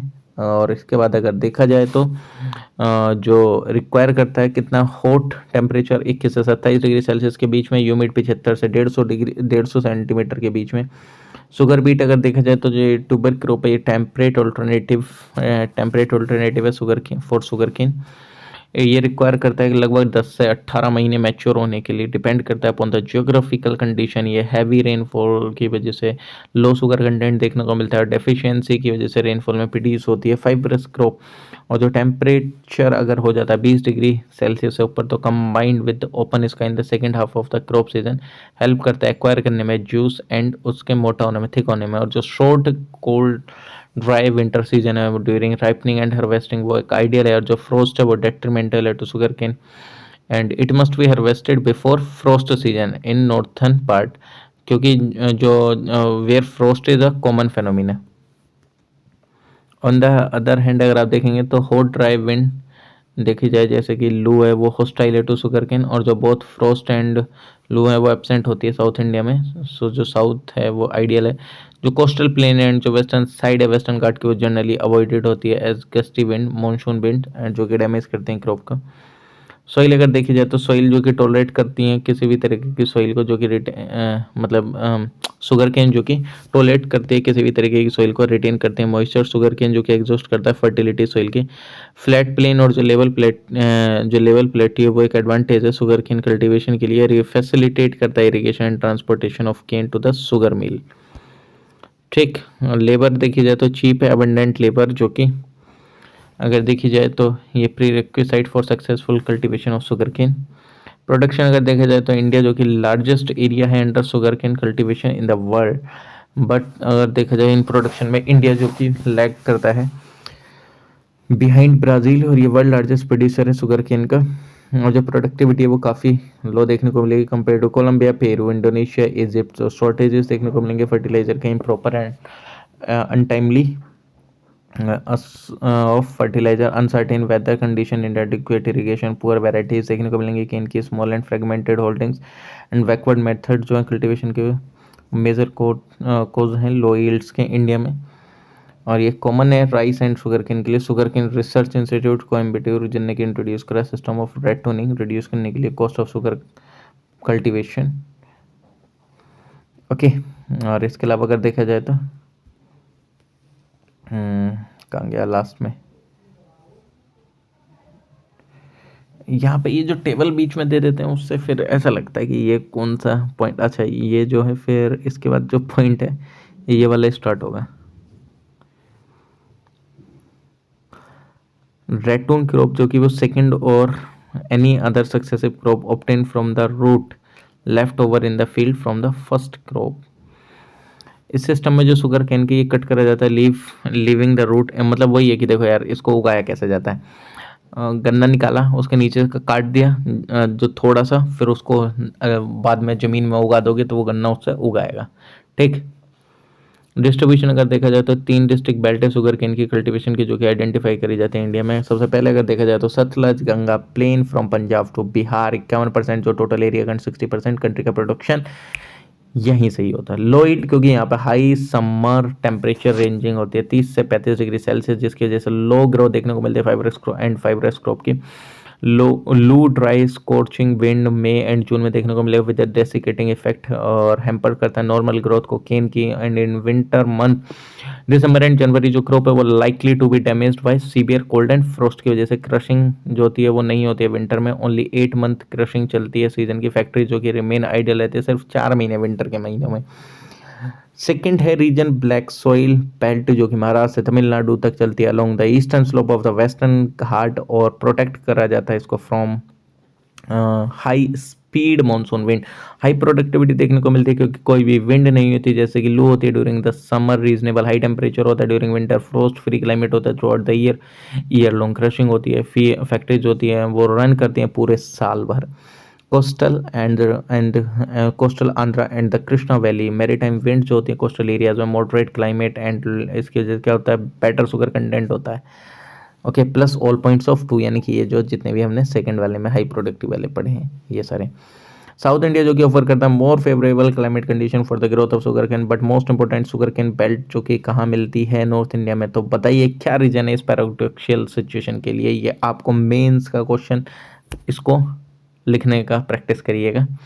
ठीक, जिसका अभी प्रीलिम्स है वो तो मत करना, बट जो अभी बाद में देखा तो वो कर लेना, लेकिन हाँ जिसका प्री है वो भी कर लेना बाद में। वर्ल्ड वॉर फर्स्ट से पहले जो नॉर्थन प्लेन एरिया थे वो मेनली यूज़ करे जाते थे फॉर ग्रोइंग इंडिगो, लेकिन जैसे इंट्रोडक्शन हुआ चीप एनिलीन डाइस का, इंडिगो ने लॉस कर दिया अपनी market by the time of world war first. Consequently जो इंडिगो की जो प्लेस थी वो ले ली गई शुगर केन कल्टीवेशन के द्वारा नॉर्थ में। अदर फैक्टर जो शुगर केन है वो needs good irrigational facilities through out the year, यानी कि उसको ठीक ठाक इरिगेशन चाहिए भाई साहब पूरे साल, और ये जो फैसिलिटीज़ हैं अवेलेबल होती हैं सिर्फ नॉर्थ में due to perennial river system. Perennial यानी कि हमारे यहाँ की जो रिवर हैं वो बारिश वगैरह इन सब पे नहीं डिपेंड करती हैं। उनमें जो पानी है वो पूरे साल भर फ्लो होता है। ऑन द अदर हैंड जो साउथ वाली हैं वो नॉन पेरिनियल रिवर हैं, क्योंकि और जो इरिगेशनल फैसिलिटीज़ हैं वो प्रीवियसली नॉन एग्जिस्टेंट है in most part of the south. On southern state में जो शुगर है उसको फेस करना पड़ता है tough competition for land from a number of other cash crop, जैसे कि अदर कैश क्रॉप को भी काफ़ी तवज्जो दी जाती है, जैसे कॉटन, टोबैको, ग्राउंडनट, कोकोनट, इन सबको। ठीक। हाँ, ये क्वेश्चन है मेंस का, do you agree that there is a growing trend of opening new sugar mill in southern state of India, discuss with justification. 5 marks का 100 नंबर में 2013 GS1 में आया था ये। ठीक। और जो काफ़ी सारे जो मोर शुगर कल्टीवेशन है equal to more sugar mill. Most favourable weather condition यानी कि लू एंड फ्रोस्ट का एब्सेंट होना, और जो डेवलपमेंट होता है एक्सटेंसिव इरिगेशनल फैसिलिटीज़ का in the past few decades. Year long crushing season north में, in north winter equal to very cold equal to कोई भी क्रशिंग पीरियड नहीं होता है विंटर में। High maritime influence equal to moderate climate होता है, और इसकी वजह से ये does not reduce sugar content. और काफ़ी high temperature and low rainfall की वजह से क्या होता है, फाइब्रस क्रॉप होते हैं। ठीक। अब देख लेते हैं कहाँ पे कितना प्रोडक्शन होता है, तो इसके बाद हम टैबाको का देखेंगे। उत्तर प्रदेश में अगर देखा जाए तो 36% होता है प्रोडक्शन। ठीक, 36% होता है प्रोडक्शन वेस्टर्न पार्ट में स्टेट के गंगा यमुना दोआब में, और ये फॉर्म करता है core of sugar cane production. और यहाँ पे वास्ट एलुवियल प्लेन है, लार्ज स्केल यूज है, इरिगेशन का, फर्टिलाइजर का, सूटेबल क्लाइमेट है, but not as suitable as जैसे साउथ इंडिया का क्लाइमेट है। कोई भी क्रशिंग पीरियड नहीं होता है विंटर में। महाराष्ट्र में अगर देखा जाए तो 24% प्रोडक्शन आपको देखने को मिलेगा। सुपीरियर शुगर रिकवरी देखने को मिलेगी due to year round crushing period, और ईल्ड जो है वो काफ़ी हाई होती है compare to date in UP. अगर देखो कर्नाटका में देखा जाए तो जो 10.7% है प्रोडक्शन होता है, एंड ओवर 8% एरिया में मोस्ट ऑफ द जो शुगर कैन है वो ग्रो होती है with the help of irrigation. और जो तमिलनाडु है उसमें अगर देखा जाए तो 10.69% जो प्रोडक्शन है, नियरली 7% एरिया का, और हाईली प्रोडक्टिविटी आपको देखने को मिलेगी कोस्टल रीजन वगैरह में भी। ओके। और फिर आंध्र प्रदेश में भी होता है, यहाँ पे कोस्टल एरियाज जो है वो काफ़ी फर्टाइल सोइल आपको देखने को मिलेगी। बिहार, गुजरात अगर देखा जाए तो उसमें देखा जाए तो its recovery of 10.31% sugar cane है one of the highest among the major sugar cane producing states of India. तो बिहार, गुजरात, हरियाणा, उत्तराखंड जो कि मोस्ट हिली एंड माउंटेनियस है, ये इतना ज़्यादा सूटेबल नहीं होता है, बट जो पार्ट्स हैं हरिद्वार, नैनीताल एंड देहरादून के डिस्ट्रिक्ट, ये प्लेन एरियाज जो हैं लोकेटेड जो हैं फुटहिल्स में। तो पंजाब में जो कि वीट है वो ज़्यादा एडवांटेज ले लेता है over the sugar cane regions. ये इंपॉर्टेंट प्रोड्यूसर्स हैं, मतलब यहाँ पे भी शुगर केन हो जाती है कुल मिला के। ये बात हम आपको बताना चाह रहे हैं। चलिए टोबैको देखते हैं। टोबैको जो कि भारत में लाया गया इंडिया में पुर्तगीज के द्वारा 1508 में। टोबैको जो कि मेनली यूज़ करा जाता था smoking and also for manufacturing insecticide, और बाद में return from this crop are high, यानी कि काफ़ी ज़्यादा आपको रिटर्न देखने को मिलता है इस क्रॉप से। क्लाइमेट अगर देखा जाए तो ये tobacco is a plant of tropical and सब ट्रॉपिकल क्लाइमेट, और ये with stand a wide range of temperature, जिसमें कि लगभग 16 से 35 डिग्री सेल्सियस टेम्परेचर इसको चाहिए होता है। एज अ रिजल्ट ये ग्रो हो सकता है काफ़ी एग्रो क्लाइमेटिक रीजन्स में। भारत के जो टोबैको है उसको ज़रूरत होती है फेयरली वेल डिस्ट्रीब्यूटेड रेनफॉल की with an annual average of 100 centimetre, और ये ग्रो करा जाता है from low lying plains up to height of 1800 metre. और फ्रोस्ट जो कि एक इंजरियस है इसके ग्रोथ के लिए, और जो ब्राइट रेनलेस वेदर है वो helpful at the curing stage. जो सोइल है फॉर टोबैको सोइल, जो कि एक अगर देखा जाए तो मोस्ट इंपॉर्टेंट जोग्राफिकल डिस्ट्रीब्यूशन है factor rather than the climate, जो कि वेल ट्रेन फ्राइबल सैंडी लोम्स, जो कि आइडियल है कल्टीवेशन के लिए। सोइल जो कि शुड भी रिच होनी चाहिए, कि इसके अंदर में मिनरल सॉल्ट्स के अंदर में जो फैसिलिटेट करना चाहिए, और ये क्या करती है, फैसिलिटेट करती है full development of roots but not in organic matter. और अगर देखा जाए लेबर, तो लेबर जो चाहिए होती है इसके लिए वो चीप एंड अबंडेंट रिक्वायर्ड होती है at all stages in its cultivation. जो टाइप है टोबैको का वो अगर देखा जाए तो ग्रो होता है इंडिया में निकोटीनिया टोबैकम, निकोटीनिया रस्टिका। अगर देखा जाए तो इसमें जो निकोटोमियम टोबैको और जो निकोटीनिया रस्टिका उसमें क्या क्या डिफरेंस है। तो ट्रॉपिकल क्लाइमेट इसके लिए आइडियल होता है, इसके लिए ज़रूरी होता है रिलेटिवली कूल क्लाइमेट और इसके ये ग्रो होता है मेन रीजन्स में भारत के ग्रो होता है mainly northern and north eastern parts में कंट्री के। ये जो टोल होता है हैज़ लॉन्ग ब्रॉड लीव्स होती है, कंपेरेटिवली शॉर्टर होता है एंड हैज़ राउंड एंड पकड़ और कॉन्ट्रैक्ट इनटू व्रिंकल्स लीव्स। और गुड क्वालिटी आपको देखने को मिलती है इसकी एन टी और एन आर करके बोलूँगा। ये जो एन टी वाले की गुड क्वालिटी देखने को मिलती है और इसकी एन आर वाले की low quality compare to Nicotiana tabacum. और जो एन टी वाला यूज़ होता है सिगरेट और हुक्का वगैरह के लिए, और जो एन आर आई यूज़ होता है च्युइंगम एंड स्नफ के लिए। जो एन टी है ये यूज़ होता है इसका जो 90% जो होता है टोटल टोबैको प्रोडक्शन होता है भारत में, और एन आर का जो कि 10% प्रोडक्शन होता है। प्रोडक्शन की अगर बात करी जाए तो इंडिया जो कि वो third largest tobacco producing country है चाइना और ब्राज़ील के बाद। और अगर देखा जाए तो उसके बाद इंडिया के बाद कौन आता है, USA, Malawi, Indonesia and Argentina. Distribution अगर देखें तो जो डिस्ट्रीब्यूशन है इसका, तो जैसे गुजरात में 65% प्रोडक्शन होता है, 90% जो होता है गुजरात के टोबैको जो कि कहाँ से आता है, खेड़ा एंड वडोदरा वाले डिस्ट्रिक्ट से। आंध्र प्रदेश में जो 31% प्रोडक्शन होता है, ईल्ड जो कि हाइयर होती है yield than of Gujarat and ये much more lower than of Uttar Pradesh. जो अदर टोबैको प्रोड्यूसिंग स्टेट्स हैं वो जैसे कि आपको देखने को मिले भारत में उत्तर प्रदेश 15%, कर्नाटक 13%, बिहार 2%, तमिलनाडु एंड महाराष्ट्र। उत्तर प्रदेश में आपको हाईएस्ट ईल्ड देखने को मिलेगी, more than 2 times the national average. और जो ट्रेड है, इंडिया जो कि वर्ल्ड का 4th लार्जेस्ट एक्सपोर्टर है टोबैको का। ओनली 20% जो टोटल प्रोडक्शन है इंडिया का वो ट्रेड होता है एक्सटर्नली। और जो बल्क ऑफ इंडिया जो टोबैको एक्सपोर्ट होता है कंसिस्ट करता है अनमैन्युफैक्चर्ड टोबैको। रशिया एंड यूके जो कि परचेज करे about 2/3 of our total tobacco product. About 90% जो टोबैको एक्सपोर्ट जो कि ट्रेड वो हैंडल करा जाता है चाइना के द्वारा alone. Oil seed cash crop Bharat के अंदर में अगर देखा जाए तो काफ़ी ज़्यादा जो मेजर ऑयल सीड इंक्लूड करती हैं groundnut, linseed, sesame, castor seed, rapeseed, mustard, sunflower and soybean oil जो कि एक्सट्रैक्ट करा जाता है ऑयल सीड से, जो कि यूज होता है diet band as a raw material for manufacturing paints, varnishes, hydrogenated oil soap etcetera. जो ऑयल केक है जो कि एक रेसिड्यू है किसका, ऑयल सीड्स का, फ्रॉम एन इंपॉर्टेंट, और ये इंपॉर्टेंट होता है कैटल फीड के लिए एंड मैन्योर के लिए। इंडिया जो कि लार्जेस्ट एरिया 1820% जो कि नेट सोन एरिया उसके अंडर में प्रोडक्शन अगर देखा जाए तो ऑयल शील का काफ़ी ज़्यादा होता है वर्ल्ड में, भारत के अंदर में। और जो there has been gradual increase देखने को मिलेगा एरिया में, प्रोडक्शन में, यील्ड्स में ऑयल सीड के with the passage of time.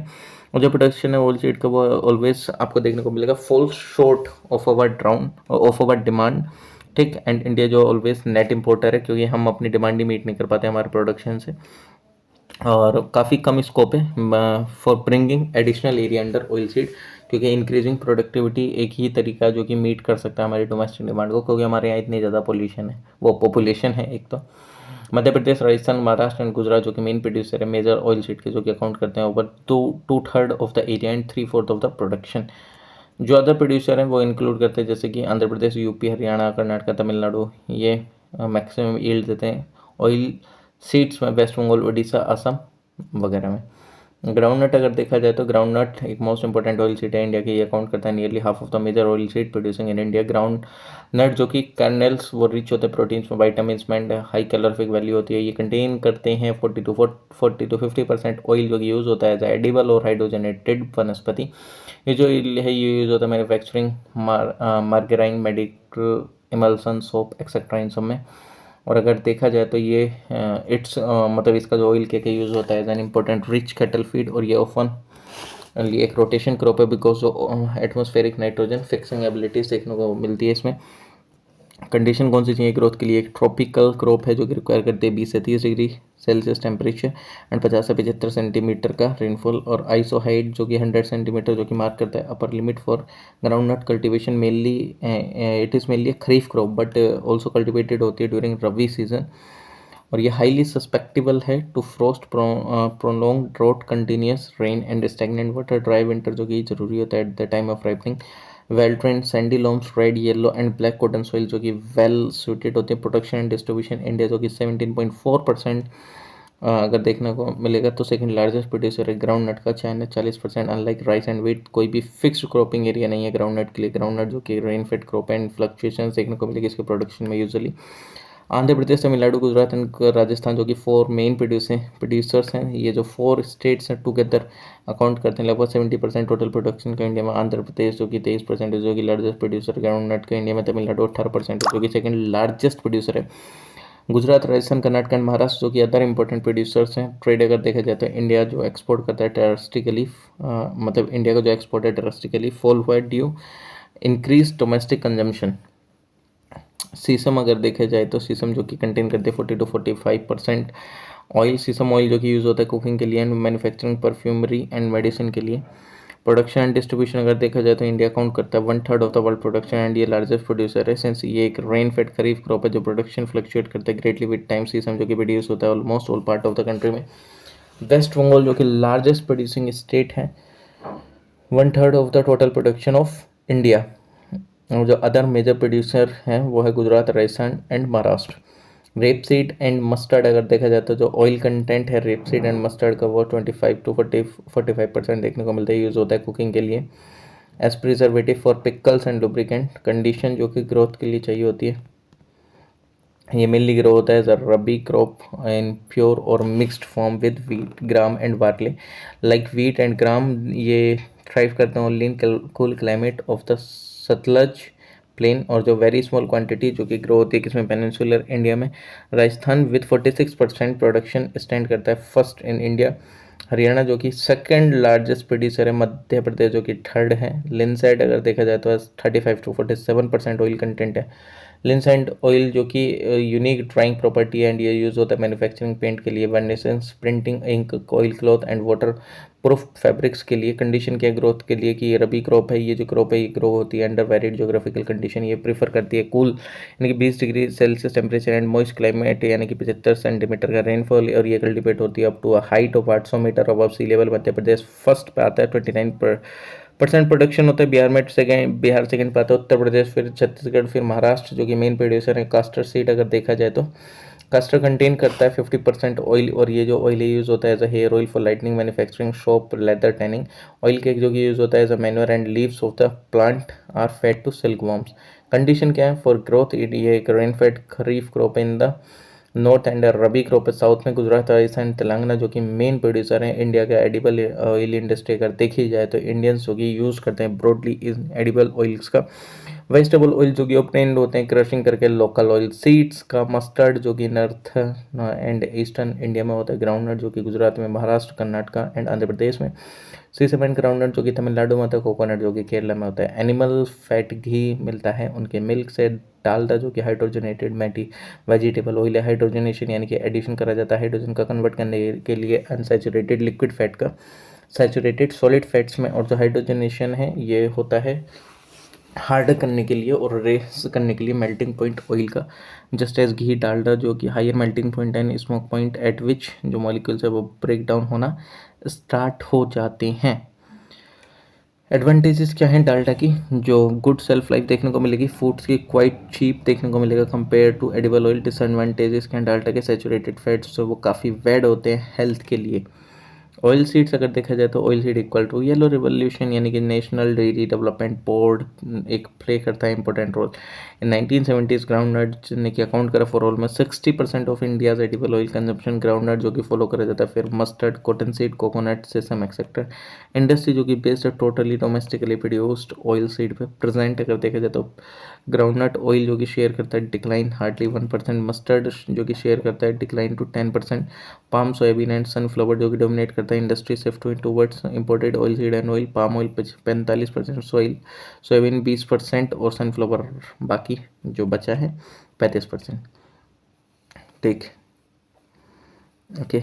और वह ये दिखा रखा है कि भाई changing oil edible consumption basket के किस हिसाब से जो कंजम्पशन है वो चेंज हुआ। 20.8 मिलियन टन कंजम्पशन हो रहा है वो आप देख लो। आप इम्पोर्टेड ऑयल अगर देखा जाए तो जो वर्चुअली जो होल ऑफ द कंट्री है पाम ऑयल कंजम्पशन इंपोर्ट करते हैं हम। जो सनफ्लावर 92%, सोयाबीन 71% इंपोर्ट करा जाता है। सॉल्वेंट एक्सट्रैक्शन जो कि रिप्लेस करा गया रिफाइनरीज के द्वारा इंपोर्टिंग क्रूड पाम और सोयाबीन ऑयल। जो काफ़ी सारी जो रिफाइनरीज हैं वो लोकेटेड है मुंद्रा, कांडला, मैंगलोर, चेन्नई, कृष्णापट्टनम और पारादीप एंड हल्दिया में। ऑल पोर्ट सिटीज़ वाई, क्योंकि यहाँ पे जो है इजी टू इम्पोर्ट होता है ऑयल, जो कि मेन रीज़न है। रिफाइनिंग एंड डिस्कार्डिंग होता है, वेस्ट रिड्यूस करता है ट्रांसपोर्टेशन कॉस्ट, ठीक। और जो फीचर है इंडिजीनियस प्रोडक्शन का, वो लाइक करता है काम मस्टर्ड में, बिकॉज इसका high oil content, cotton sheet जो कि बीटी रिवोल्यूशन की वजह से, राइस ब्रेन जो कि एक्सटेंसिव राइस कल्टीवेशन है। एडिबल ऑयल कंजप्शन अगर देखा जाए तो इंडिया जो कि वर्ल्ड का सेकंड लार्जेस्ट कंज्यूमर है edible oil, next to China, ठीक है। पाम ऑयल अगर देखा जाए तो ये जो मोस्ट ऑफ इट्स यूज होता है predominantly by the food industry. क्यों? क्योंकि ये चीप होता है एंड शूट करता है ऑल टाइप ऑफ फ्राइंग में। और वनस्पति manufacturing two is now entirely based on palm oil. और जो ये क्या होता है, चीप होता है ऑल्सो। जो पाम ऑयल है आइडियली सूट होता है adulterating other oils. Palm oil एक न्यूट्रल ऑयल है with no aroma of its own and can easily mingle with other oil. Plantation crop अगर देखा जाए तो प्लांटेशन क्रॉप ये वो क्रॉप होती हैं जो कि ग्रो होती हैं प्लांटेशन कवरिंग लार्ज एस्टेट। ये 3 से 5 साल लेती हैं to be a return after they are sown. और ये कंटिन्यू होती हैं and they continue to be a return for, मतलब ये फिर 3 से 5 साल में हो तो जाती है, लेकिन 35-40 सालों तक आपको तगड़ा रिटर्न देती हैं आफ्टर द फर्स्ट हार्वेस्ट। और ये कवर करती हैं small area in India but high economic value है। Tea, coffee, beverages crops, rubber हो गया। प्रिंसिपल प्लांटेशन क्रॉप है spice, palm plantation, coconut plantation, ये अदर इम्पोर्टेंट वंस। टी जो है ये सेकेंड बोल रहा हूँ। टी जो है ये ड्राइड लीफ है ऑफ अ बुश, कंटेन करती है थियाइन, स्टिमुलेंट बोलते हैं। टी बुश जो कि इंडिजीनियस है चाइना की, ये इंट्रोड्यूस करी गई थी भारत में 1840 में। फर्स्ट कमर्शियल टी प्लांटेशन जो कि सेटअप करा गया था अपर असम में, अपर ब्रह्मपुत्र वैली में। अगर देखा जाए तो लोअर असम एंड जो दार्जिलिंग है वो ऑल्सो ओपन अप करी गई थी to tea cultivate to tea plantation few years later on. जो टी प्लांटेशन था वो सेटअप करा गया था नीलगिरी हिल्स में, साउथ इंडिया की Terai along the foothills of the Himalayas and in some places in Himachal Pradesh. जो कंडीशन चाहिए ग्रोथ के लिए, जो टी बुशीज है वो एक tropical and subtropical plant है। मोस्ट ऑफ द जो टी प्लांटेशन है इंडिया में वो फाउंड होती है 10 elevation ranging from 600 to 1800 metres above sea level. जो क्लाइमेट एंड सोइल ड्रेनेज है वो मेन डिटरमाइनिंग फैक्टर्स हैं टी कल्टीवेशन के लिए। क्लाइमेट जो कि यील्ड एंड द क्वालिटी जो है टी की वो greatly influenced by the climate condition. It thrives well in hot, मतलब हॉट टेम्परेचर में होती है 20 से 30 डिग्री सेल्सियस के बीच में। ह्यूमिड क्लाइमेट 150 से 300 सेंटीमीटर, ठीक। और जो रेनफॉल है वो वेल डिस्ट्रीब्यूटेड होता है throughout the year. High humidity देखने को मिलती है, heavy due and morning fog favour rapid development of young leaves. Temperature देखने को मिलता है अब 35 degree Celsius and below 10 degree Celsius, जो कि हार्मफुल होता है बुश के लिए। ऑल्टरनेटिव वेव्स होती हैं वार्म एंड कूल विंड्स जो कि हेल्पफुल होती हैं फॉर टी लीव्स। टी जो कि एक शेड लविंग प्लांट है एंड डेवलप होता है more vigorously under shade soil. जो कि टी बुशेस जो कि ग्रो होती हैं well in well drained deep friable loams. Virgin forest जो कि सॉइल्स जो कि रिच होते हैं ह्यूमस में आयरन कंटेंट में, जो कि कंसिडर करी जाती है to be the best. Relatively जो लार्ज पोर्शन होता है फॉस्फोरस एंड पोटास का सॉइल में, वो देता है कि special flavour to the tea as in the case in Darjeeling. Stagnant water और जो वाटर लॉगिंग है वो इंजूरियस है टू इट्स रूट, और इसी वजह से ये ग्रो होता है उन हिल स्लोप्स। हवेर ग्रो होता है equally well in the valley of if the drainage is good, okay. ये इसमें पूछा कि tea can not be grown on plain, ऐसा तो नहीं है, ग्रो हो सकती है, तो इस वजह से फॉल्स है। लेबर अगर देखा जाए तो टी को ज़रूरत होती है abundant, tea require abundant, tea को रिक्वायरमेंट होती है abundant supply of cheap labour की एंड लेबर स्किल लेबर की एट एवरी स्टेट। ये one of the largest employer है वुमेन का among the organised industries of India, ठीक। और जो प्रिनिंग होती है, जो ट्रिमिंग होती है by cutting away dead of और overgrowing branches of stem of the plant, एक एसेंशियल पार्ट है टी कल्टीवेशन का। और ये हेल्प करता है मेंटेन करने में एक proper shape and height of tea bush. और जो एम है प्रूनिंग का is to have new shoots आपको देखने को मिलेंगे बियरिंग सॉफ्ट लीव्स, जो कि फैसिलिटेट करते हैं plucking of leaves by women labour from the ground. अगर प्रोडक्शन देखा जाए एंड डिस्ट्रीब्यूशन तो इंडिया 17% करता इंडिया का 17% देखने को मिलता है। थर्ड लार्जेस्ट प्रोड्यूसर है टी का वर्ल्ड में, next to China and Turkey. और जो टी कल्टिवेशन है इंडिया का वो हाईली कंसेंट्रेटेड है into a few selected pockets, north east India, south north west and north west India. जो नॉर्थ ईस्टर्न इंडिया है ये इट इज़ मोर और लेस ट्रायंगुलर एरिया, जो कि मेनली कहाँ पे होता है, असम एंड वेस्ट बंगाल में। ये most important tea producing region है इंडिया का। अबाउट 3/4 आपको प्रोडक्शन देखने को मिलेगा इंडिया का। जो कि टी कहाँ से आती है, टी कम्स फ्रॉम हियर, मतलब कहाँ से, इसी जगह से।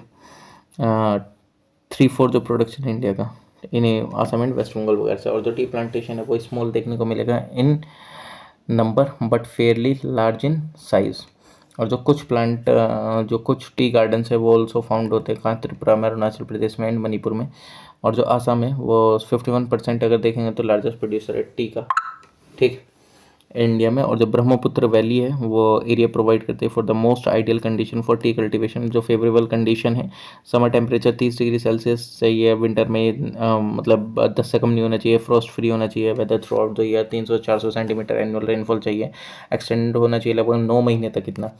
और अगर देखा जाए तो ब्रह्मपुत्र वैली जो कि एक्सटेंड होती है from Sadiya to Goalpara comprise करती है मेन टी प्रोड्यूसिंग बेल्ट को अकाउंट करता है 44% इंडिया के टी का। टी स्टेट जो कि located on the raised platform on the अगर देखा जाए तो ऑन द रेस्ड ग्राउंड ये up to 450 metre. So that की जो एनुअल इनंडिएशन है एंड जो स्टेगनेंट वाटर है वो during the rainy season do not harm the crop, यानी कि वो कोई हार्म ना पहुंचाए क्रॉप को। सुरमा वैली अगर देखा जाए तो सुरमा वैली आपको कछार डिस्ट्रिक्ट में देखने को मिलेगी, प्रोड्यूस करती है 5% ऑफ द कंट्री। और जो क्लाइमेट है here is not favourable as in the Brahmaputra valley. और जो टी गार्डन है वो स्कैटर्ड होते हैं ओवर स्मॉल माउंट्स और वेल ट्रेन फ्लैट्स में along the Brahmaputra river and its tributaries. Here is the rainfall कितना रहता है 300-400 सेंटीमीटर के बीच में and no month is completely dry. और जो वेस्ट बंगाल है, वेस्ट बंगाल जो कि 23% है, सेकेंड लार्जेस्ट प्रोड्यूसर है जो एंटायर टी है। और वेस्ट बंगाल की प्रोड्यूस होती है कहाँ, दार्जिलिंग में, जलपाईगुड़ी में और कूच बिहार में। और ये जो डिस्ट्रिक्ट है वो कॉन्टेगियस है to the main producing belt of Assam. और जो द्वार से कूच बिहार में जलपाईगुड़ी डिस्ट्रिक्ट में 16 kilometre wide stripe at the foot of the Himalayas, ठीक। और जो दार्जिलिंग डिस्ट्रिक्ट है, दार्जिलिंग टी जो कि मोस्ट वैल्यूड टी है because of its special aroma. और जो एनुअल रेनफॉल चाहिए होता है कितनी, 300 सेंटीमीटर की, मॉडरेट टेम्परेचर चाहिए होता है, सॉइल जो कि रिच चाहिए होती है पोटेशियम एंड फॉस्फोरस में, ये एक स्पेशल फ्लेवर ऐड करती है। बट जो इस ईल्ड होती है वो क्वाइट लो होती है compare to other tea producing areas in the north east. और टी एस्टेट जो कि फाउंड होते हैं within 900 to 1800 metre elevation पे, ओके। जो टेम्परेचर है बियॉन्ड 1800 मीटर एलिवेशन का वो लो हैंड सपोर्ट नहीं करता ये टी कल्टीवेशन को। जो साउथ इंडिया है उसमें Nilgiri, cardamom, Palani and Annamalai hills हो गए, तमिलनाडु, केरला एंड कर्नाटक में एक्सटेंड होते हैं from 9 degree north to 14 degree north latitude. ये इंपॉर्टेंट टी है प्रोड्यूस करते हैं एरियाज में। और ये जो रीजन है अकाउंट करता है 25% production, about 840% of area under tea in India. जो टी गार्डन्स हैं वो located on the hill slope of the western Ghat between 300 and 1800 metre altitude. ये जो टी एस्टेट है वो क्वाइट लार्ज है in number but quite small है in size. और ये जो टेम्परेचर है वो यूनिफॉर्मली हाई है एंड एनुअल रेनफॉल एक्सीड होता है 400 सेंटीमीटर। कोई भी फियर नहीं देखने को मिलता है frost in south India and weather condition are quite congenial. Therefore जो प्रोडक्टिविटी है वो काफ़ी हायर देखने को मिलती है। ऑल्सो जो क्वालिटी है टी की वो इन्फीरियर है इन साउथ इंडिया। तमिलनाडु जो कि एक लार्जेस्ट प्रोड्यूसर है टी का, केरला जो कि अनदर इंपॉर्टेंट प्रोड्यूसर है। और जो कुछ टी जो कि प्रोड्यूस होती हैं Hassan and Chikmagalur district of Karnataka जो कि हाँ मतलब डिस्टिंक्शन देखने को मिलती है, highest yield of 25 quintal per hectare, बहुत ज़्यादा है, सही है। नॉर्थ वेस्ट इंडिया अगर देखा जाए तो सम ऑफ द टी जो कि प्रोड्यूस होती है कहाँ, देहरादून में, अल्मोड़ा में, गढ़वाल डिस्ट्रिक्ट में उत्तराखंड के एंड कांगड़ा वैली में, मंडी डिस्ट्रिक्ट में हिमाचल प्रदेश के, मंडी डिस्ट्रिक्ट में हिमाचल प्रदेश के। ग्रीन टी जो कि प्रोड्यूस होती है कांगड़ा वैली में हिमाचल प्रदेश के। टी जो कि एक स्मॉल क्वांटिटी के जो कि स्मॉल ऑल्सो प्रोड्यूस होती है रांची हजीराबाद डिस्ट्रिक्ट में, छोटा नागपुर प्लेटू के झारखंड के अंदर में। ट्रेड अगर देखा जाए तो इंडिया जो कि also one of the leading exporter है टी का वर्ल्ड में। इंडिया जो कि एक्सपोर्ट जो कि forward due to increase domestic consumption and competition. 90% जो टी है वो आपको देखने को मिलेंगे in the age group of 40 से 50 साल पुरानी। एंड वो अभी कैपेबल नहीं है हाई यील्ड देने के लिए। इंडिया जो कि फेस कर रहा है टफ कंपटीशन कहाँ से, श्रीलंका, चाइना, कीनिया वगैरह से, रशिया, यूके, जो यूएस है वो मेजर इंपोर्टर है इंडिया की टी के। जो टी एक्सपोर्ट होता है वेस्ट एशिया में, नॉर्थ अफ्रीका रीजन जो कि jump to mainly due to increase export to Iraq. Under the oil for food programme. जो कोलकाता जो कि चीफ पोर्ट है टी एक्सपोर्ट का फ्रॉम इंडिया, जो कि अदर मेजर एक्सपोर्ट हैं थ्रू विच जो टी एक्सपोर्ट होती है वो चेन्नई, मैंगलोर एंड कोची। कॉफ़ी का अगर देखा जाए, कॉफ़ी एक नेक्स्ट इंपॉर्टेंट बिवरेज है क्रॉप आफ्टर टी। ये इंडिजीनियस है एबिसिनियन प्लेट्यू जो कि इथोपिया में। ये सीड्स जो कि ब्रॉड करी गई इंडिया में किसके द्वारा, बाबा वुडान के द्वारा from Arabia in the 17th century. Coffee जो कि फर्स्ट रेस्ड है बाबा बुडान में, बाबा बुडान हिल्स में कर्नाटका की ब्रिटिश प्लांटर्स ने इस्टेब्लिश करा था लार्ज कॉफ़ी एस्टेट 1820 में, जो कि चिकमंगलूर के पास कर्नाटका के अंदर वायनाड, शेवराट, नीलगिरी हिल्स में तमिलनाडु के कॉटन कंडीशन के ग्रोथ के लिए कॉफ़ी प्लांट जो कि रिक्वायर करते हैं 15 डिग्री से 28 degree Celsius and humid climate 150 से 250 सेंटीमीटर। और ये टॉलरेट नहीं करता है फ्रोस्ट को प्रोलॉन्ग। ये ड्राफ्ट हाई टेम्परेचर चाहिए 30 डिग्री सेल्सियस से ज़्यादा एंड स्ट्रॉन्ग सनसाइन चाहिए। और जो लाइक टी ये ऑल्सो जनरली ग्रोन होता है अंडर सेडेटरी जो स्टैग्नेंट वाटर जो कि हार्मफुल होता है। और जो क्रॉप जो कि ग्रो होती है हिल स्लोप्स पे at elevation from 600 to 1600 metres above sea level. जो northern and eastern aspect slopes का वो प्रीफर्ड करा जाता है as they are less exposed to strong afternoon sun and the south west monsoon wind. यानी कि जो northern and eastern aspect slope का वो प्रीफर है क्योंकि यहाँ पे इतना ज़्यादा आफ्टरनून सन इतना ज़्यादा स्ट्रॉन्ग नहीं होता और साउथ वेस्ट मानसून विंड्स भी नहीं होती हैं। Well drained rich friable loams rich in humans, आपको ह्यूमस देखने को मिल जाएगा मिनरल जैसे कि आयरन एंड कैल्शियम जो कि आइडियल है कॉफ़ी कल्टीवेशन के लिए। कॉफ़ी कल्टीवेशन जो कि रिक्वायर करता है plenty of cheap and skilled labour. Production and distribution अगर देखा जाए तो इंडिया जो कि 3.5% है, 7th लार्जेस्ट प्रोड्यूसर है कॉफ़ी का। ब्राज़ील जो कि 25% है, कोलंबिया जो कि 15%, इंडोनेशिया 7% जो कि इंपॉर्टेंट प्रोड्यूसर है। कॉफ़ी अरेबिका जो कि 49% है, कॉफ़ी रोबस्टा जो कि 51%। ये मेन वेराइटीज़ हैं जो कि ग्रो होती हैं इंडिया में। कॉफ़ी कल्टीवेशन प्लांटेशन जो कि कन्फाइंड है स्मॉल एरिया का इन साउथ इंडिया जो कि कंप्राइज करते हैं हिल एरिया को अराउंड नीलगिरीज। और ऑलमोस्ट जो एंटायर प्रोडक्शन है वो शेयर्ड होता है by 3 state, Karnataka 71%, Kerala 22% and Tamil Nadu 6.5%। Karnataka plantation जो कि about 1370 metre above sea level, जहाँ पे जो रेनफॉल है 125 से 150 सेंटीमीटर है। कोडागू एंड चिकमंगलूर अगर आप देखेंगे तो account for over 80% of the state total output. और जो मोस्ट ऑफ द जो कॉफ़ी प्लांटेशन है केरला में वो कितने लेटीट्यूड पे 1200 मीटर के, जहाँ पे जो एनुअल रेनफॉल है वो ओवर 200 सेंटीमीटर है। अबाउट हाफ ऑफ जो तमिलनाडु कॉफ़ी है वो प्रोड्यूस होती है नीलगिरी डिस्ट्रिक्ट में। जो ट्रेड है अगर देखा जाए तो इंडिया जो कि एक्सपोर्ट करते हैं कॉफ़ी का to a large number of countries including UK और जो USA, Russia, Australia, Iraq and a large number of countries आपको देखने को मिलेंगे कॉन्टिनेंटल यूरोप की। रबड़ अगर देखा जाए तो रबड़ जो कि ऑब्टेन होता है from the latex of Hevea brasiliensis and many other tropical tree से। हैविया ब्रासिलिनेसिस जो कि क्विक ग्रोइंग टॉल ट्री 20 से 30 मीटर आपको हाइट पे देखने को मिल जाएगा। बिगन हुआ टू हाई यील्ड लेटेक्स 5 से 7 सालों में आफ्टर प्लांटिंग। जो फर्स्ट रबर प्लांटेशन है वो सेटअप हुआ था केरला में 1895 में। कंडीशन किया ग्रोथ के लिए हैविया ब्रासिलिनेसिस जो कि रिक्वायर करता है हॉट यानी कि 25 से 30 डिग्री सेल्सियस का टेम्परेचर, ह्यूमिड यानी कि क्लाइमेट 200 सेंटीमीटर जो रेनफॉल है, और वेल डिस्ट्रीब्यूटेड होता है throughout the year. Deep well drained loamy soil जो कि बेस्ट सुटेड है for rubber plantation. Suitable soil and climate condition जो कि ओकर होती हैं हिल स्लोप्स पे एट एलिवेशन कितने पे, जो कि रेंज करता है 300 से 450 मीटर अबव सी लेवल। और जो ईल्ड है डिक्लाइन हुआ है higher elevation due to fall in temperature and less mature soil. और प्रैक्टिकली कभी रबर प्लांटेशन जो कि फाउंड नहीं हुआ अब 700 मीटर एलिवेशन पे। प्रोडक्शन एंड डिस्ट्रीब्यूशन इंडिया जो कि 9% जो कि lag behind Thailand and Indonesia आपको देखने को मिला in natural rubber production. Small holding कितने देखने को, small holding account for 88% of area and production देखने को मिला रबर का इन इंडिया में। एवरेज प्रोडक्टिविटी को रियलाइज करेगी स्मॉल होल्डर्स के द्वारा in much higher than that produce by the large estate. Almost entire जो रबर है वो प्रोड्यूस होती है केरला में 92%, तमिलनाडु में 3%, कर्नाटका में 2%, त्रिपुरा में 2% होती है जो कि लार्जेस्ट जो कि 4th लार्जेस्ट प्रोड्यूसर है। अंडमान एंड निकोबार आइलैंड जो कि ऑल्सो प्रोड्यूस करते हैं small quantities of rubber. Areca nut जो कि यूज़ होती है for chewing with betel leaves and in paan masala जिसको हम सुपारी बोलते हैं। ठीक है, अरेका स्टेम जो कि यूज होती है कंस्ट्रक्शन के लिए कंस्ट्रक्शन पर्पसेस के लिए and leaves for thatching.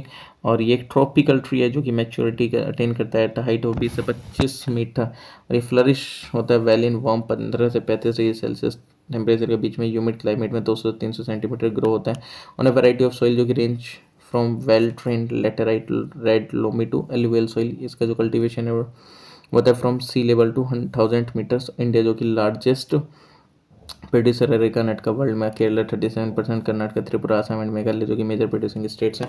Assam जो कि प्रोड्यूस करता है about 1/4 of the India's areca nut. Most of the जो अरेका नट है वो कंज्यूम होती हैं within south Indian state and only small quantity जो कि एक्सपोर्ट होती है mainly to Nepal, UAR, Pakistan, Saudi Arab. और कोकोनट अगर देखा जाए तो एक पेरिनियल क्रॉप है जो कि long period of economic life span आपको देखने को मिलेगा, मोर देन 60 ईयर। और it also has a long gestation period, कितना 5 से 7 साल होगा। कोकोनट जो कि प्रीडोमिनेंटली एक ट्रॉपिकल क्रॉप ही रिक्वायर करती है, वो 25 से 30 degree Celsius temperature and fairly moist 125 से 130 सेंटीमीटर क्लाइमेट। ये प्रीडोमिनेंटली ग्रो होती है under rain fed condition in Kerala 26.6% में, and parts of coastal Tamil Nadu में 20% और कर्नाटका में 12%, आंध्र प्रदेश में। Well drain rich loamy soil जो कि बेस्ट सुटेड है फॉर इट्स कल्टीवेशन। ये ग्रो होती है well on sandy loams along sea coast and in adjoining river valleys। India जो कि third largest coconut producing country है next to Philippines and Indonesia. Spices अगर देखा जाए तो pepper, cardamom, chillies, turmeric, ginger etcetera ये some of the important spices है जो कि प्रोड्यूस हुई इंडिया में, और ये यूज़ करी जाती हैं फॉर फ्लेवरिंग फूड स्टफ जो वेल ड्रेन्ड सैंडी क्ले और से रेड लोम्स लेटराइट। ये बेस्ट सुटेड है soil for the cultivation of most of the spices. और जो सॉइल जो कि कंडीशन एग्जिस्ट होती है predominantly in the hilly region of Kerala, Karnataka and Tamil Nadu. India जो कि एक एक्सपोर्टर है स्पाइसेस का, there has been a constant increase in an area and production of spices in India. Paper, black pepper अगर देखा जाए तो ये किंग है स्पाइसेस का, most important dollar earning spice है। और अगर देखा जाए तो वार्म 10 से 30 डिग्री सेल्सियस टेम्परेचर के बीच में होता है। ह्यूमिड कितना 200 से 300 सेंटीमीटर चाहिए होता है ह्यूमिड, और क्लाइमेट जो कि रिक्वायर्ड होता है फॉर इट्स कल्टीवेशन। जो प्लांट ग्रो होता है as a vine and needs support of the trees for its growth. जो प्लांट ग्रो होता है ना variety of well drained soils, और जो ये थ्राइव करता है वेल ऑन डीप फ्राइबल और वेल ट्रेन्ड लोमी सॉइल्स पे। ये ग्रो होता है from almost sea level to an altitude of 1200 metre. जो प्रोडक्शन होता है एंड डिस्ट्रीब्यूशन अगर देखा जाए तो इंडिया जो कि सेकंड लार्जेस्ट प्रोड्यूसर है पेपर का वर्ल्ड में आफ्टर इंडोनेशिया। जो ये डिस्ट्रीब्यूशन हाईली कंसनट्रेटेड है, केरला में 94%, कर्नाटक एंड तमिलनाडु में। फिर कार्डेमम अगर देखा जाए तो ये एक क्वीन ऑफ एरोमेटिक स्पीसीज बोला जाता है। ये मेनली यूज होता है मेडिसिन के लिए। ग्रो होता है वेल इन हॉट 15 से 32 डिग्री सेल्सियस टेम्परेचर में। ह्यूमिड कितना चाहिए 150 से 300 सेंटीमीटर का क्लाइमेट, और well drain forest loams, red and laterite soil with plenty of humus जो कि इसके लिए आइडियल होता है। जो ट्रॉपिकल रेन फॉरेस्ट देखा जाता है तो एट एन एल्टीट्यूड ऑफ 800 से 1600 मीटर अब सी लेवल, जो कि प्रोवाइड करता है most congenial environment for its growth. ये it is a shade loving plant and ये ग्रो होता है अंडर शेडेड ट्रीज। ठीक।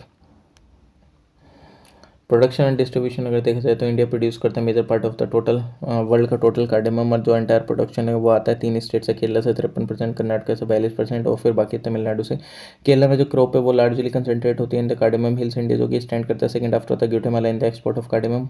ठीक। और चिलीज अगर देखा जाए तो रिक्वायर करते हैं temperature ranging from 10 degree Celsius to 30 degree Celsius, moderate rainfall 60 से 125 सेंटीमीटर जो स्क्वायर, और टू स्कार्स और टू हैवी रेनफॉल जो कि हार्मफुल होता है इसके लिए। और ये ग्रो होता है ना वाइड वैरायटी ऑफ सॉइल, जिसमें कि अगर आप देखेंगे इंक्लूडिंग कॉटन सॉइल में हो जाता है, ब्लैक कॉटन सॉइल में, and different type of loamy soil. और ये ग्रो होता है up to elevation 1700 metre. Andhra Pradesh and Telangana जो कि लार्जेस्ट प्रोड्यूसर है चिलीज के, Guntur, east Godavari and west Godavari जो कि मेजर चिली प्रोड्यूसिंग डिस्ट्रिक्ट है आंध्र प्रदेश के। जिंजर जो कि ग्रो होता है ट्रॉपिकल एंड सब ट्रॉपिकल क्लाइमेट्स में।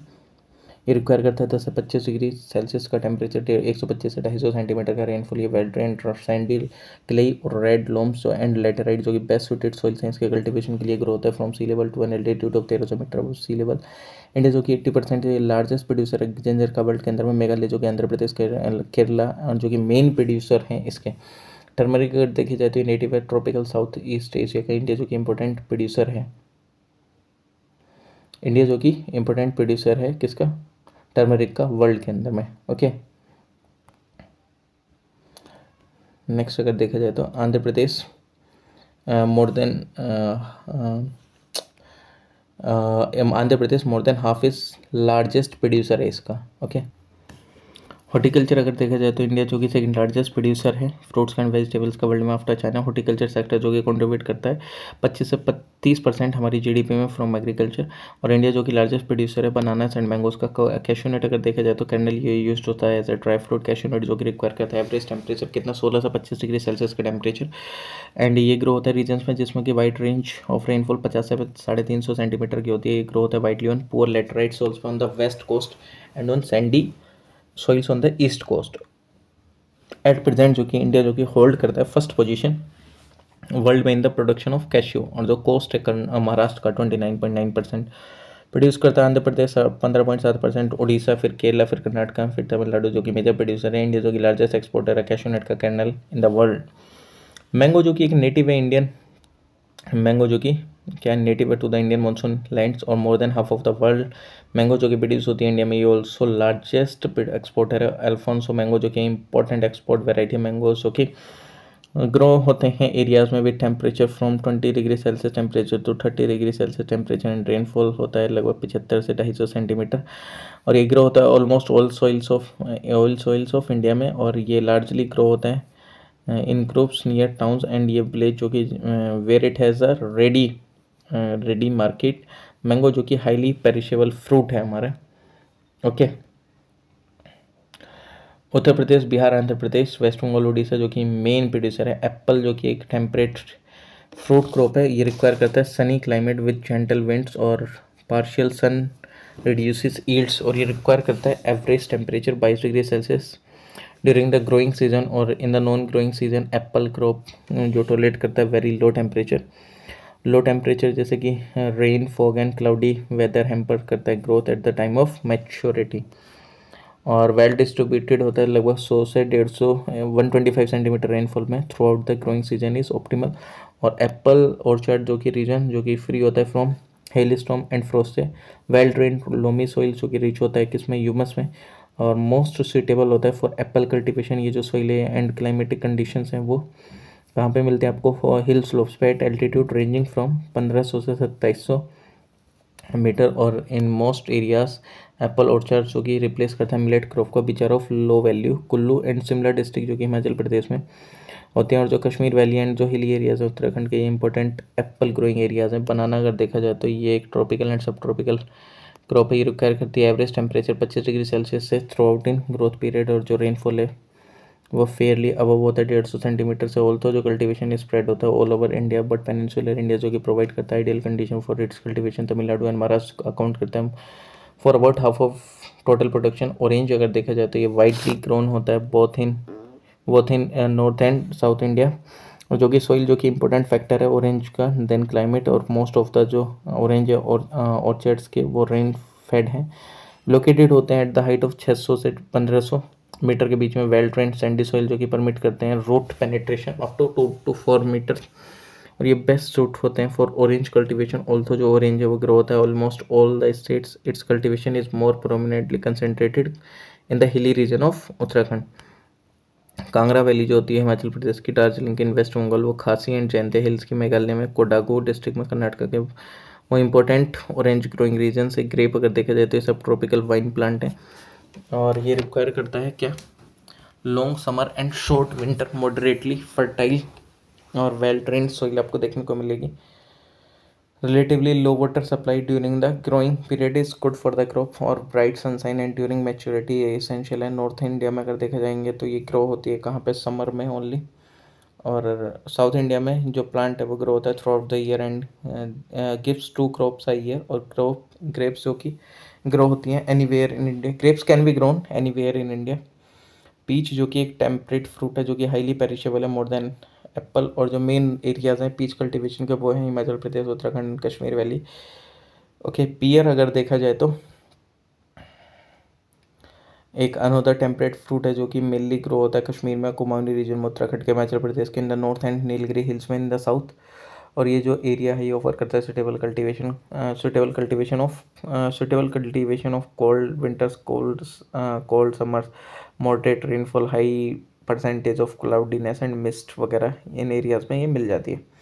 एप्रिकॉट अगर देखा जाए तो ये एक टेम्परेट फ्रूट है जो कि रिक्वायर करता है 130 से 200 सेंटीमीटर का रेनफॉल। ये मेनली ग्रो होता है कहाँ, कश्मीर वैली में, हिमाचल प्रदेश में एंड कुमाऊं रीजन में, उत्तराखंड के। स्ट्रॉबेरी अगर देखा जाए तो almost and strawberry almond and walnut जो कि एक अदर इंपॉर्टेंट टेम्परेट फ्रूट्स हैं, ये हिली एरियाज में होते हैं। जम्मू एंड कश्मीर के, हिमाचल प्रदेश के, उत्तराखंड के मेन प्रोड्यूसर्स स्ट्रॉबेरी फील्ड जो कि under semi aquatic to aquatic condition for at least 3 month. Nainital district जो कि लार्जेस्ट प्रोड्यूसर है किसका, स्ट्रॉबेरी का।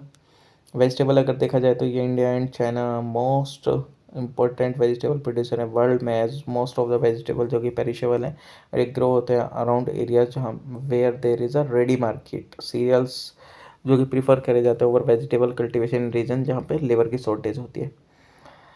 तो आज आपका ये फिनिश होता है, ठीक है, ये जो मेजर क्रॉप्स वगैरह हैं। और आपको इसके अलावा और कुछ पढ़ने की ज़रूरत है नहीं जहाँ तक मैं आपको बता दूँ। और अगर आपका सी सेट वीक है तो आप मेरी सी सेट की प्लेलिस्ट जाके देख सकते हैं। अगर आपको मैथ से डर लगता है, आपको प्यार ना हो जाए तो बात बेकार, आप कमेंट कर दीजिएगा, ठीक है, फिर हम देखेंगे ऐसा कैसे नहीं होता आपसे उसको प्यार। और इकोनॉमिक्स अगर आपका वीक है तब भी आप जाके देख लीजिए, रमेश सिंह से मैंने करा है। लक्ष्मीकांत मैंने लाइन बाय लाइन करी है और एक एक चैप्टर करा है, एक एक शब्द पढ़ा है और एक एक शब्द समझाया है। आप लक्ष्मीकांत देख लीजिएगा। जीसी लियोंग मैंने करी है, ज्योग्राफी की। पीएमएफआईएस की मैंने एनवायरनमेंट कर रखी है, स्पेक्ट्रम्स मैंने हिस्ट्री करी है।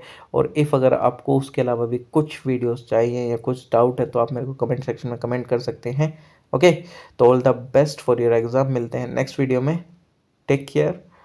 Please like share comment and subscribe, क्योंकि यही एक मेरा मोटिवेशन है जिससे कि मैं आपको और बेस्ट बेस्ट कंटेंट देता रहूँ।